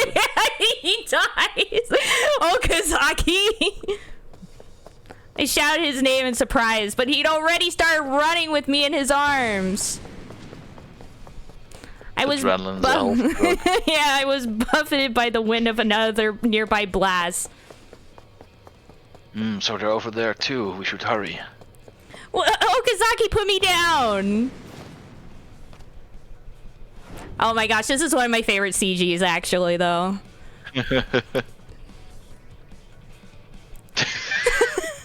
You're really light, Ichika. Have you been eating enough? She's like, is this what we should be talking about right now? Yes, no, forget about that. Please put me down. You'll open your wounds. You worry too much about me. Look who's talking. Yeah, oh my god. Didn't you get burned a bit too? That's not worth carrying me over. I can run on my own, so...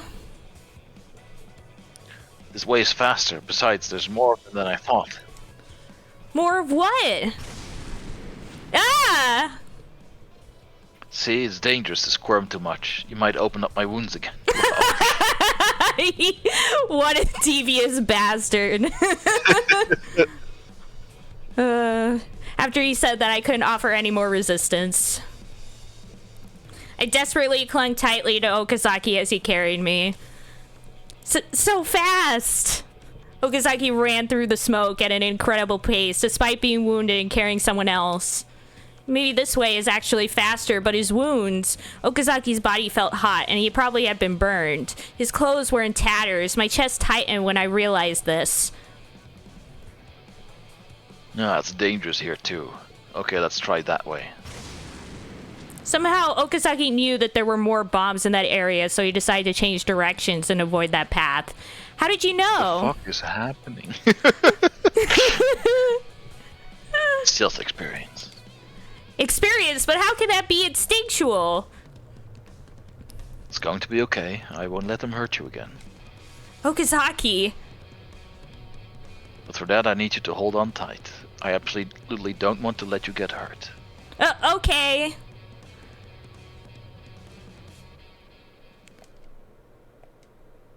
All right. Yeah, now chapter 5. what an end. All right. What an end of chapter 4. Incredible time. We really Let's leave it off from now. Yeah, this is I think a next good time. place to stop, especially since I have work in a sec. Yeah. But yeah, so we're now at the start of chapter 5, which means we have Very this nice. chapter and then one more chapter and then we'll be done. Hell yeah. Got through a whole chapter today. Yee. And also, I feel like this showcases why he's one of my faves in the game. One of my 2 faves. Yeah. He's a good absolutely bean. crazy. Yeah, he is. He is absolutely crazy. But yeah, so I hope you're enjoying this so far, Rolf. Yeah, it's fun. Heck yeah. But yeah. Yeah, so I think we'll probably finish this up in probably 2 more streams, I want to say. Makes sense. Yeah, and then after that, I think we should probably take a break with something else, and then Yeah. we'll have, I think, the letter after that will probably be a good idea. All right. Nee. Well, thanks for having me. Yeah, thanks for hanging out. I like how life is like calling sick. Like, oh, I can't go to work today. I need to finish Collar X Malice. It's a very specific disease. I won't get better unless I finish.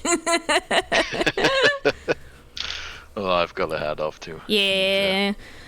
See you later, Rolf. Thanks for hanging out. I love you very much. Get some rest. See ya. See y'all. But yeah, Pond, as you said, it was very eventful this time. I feel like Okazaki's route has kind of weird pacing. Like, the first half of the route is kind of like a little slow. I think part of it is because Okazaki doesn't know your actual situation yet, so it kind of makes things go a bit slow at the start. But then after the halfway point hits, like, things just start happening. Like, it's only gonna go even more crazy from here, if I remember correctly. So definitely a very eventful second half of the route, which is pretty nice. I would say in terms of pacing, the route that has the best pacing is still Takeru Sasasuke's route. I think the pacing throughout the entire route is just really well done. It keeps you engaged from start to finish. But in terms of like action scenes and all that stuff, Okazaki is the route to go. It's very good. Power couple vibes, which I love. But anyways, so we're going to end this here for now. Let's see who we shall raid. And of course, next stream will be next Saturday for more VN night. I don't know what we're doing yet. I'll have to post the poll soon, but that's happening. But yeah, so thank you guys all so much for joining. And I hope everybody has a good Thanksgiving and all that stuff. Let's raid Sarah, who's playing Ebon Light. Oh my gosh.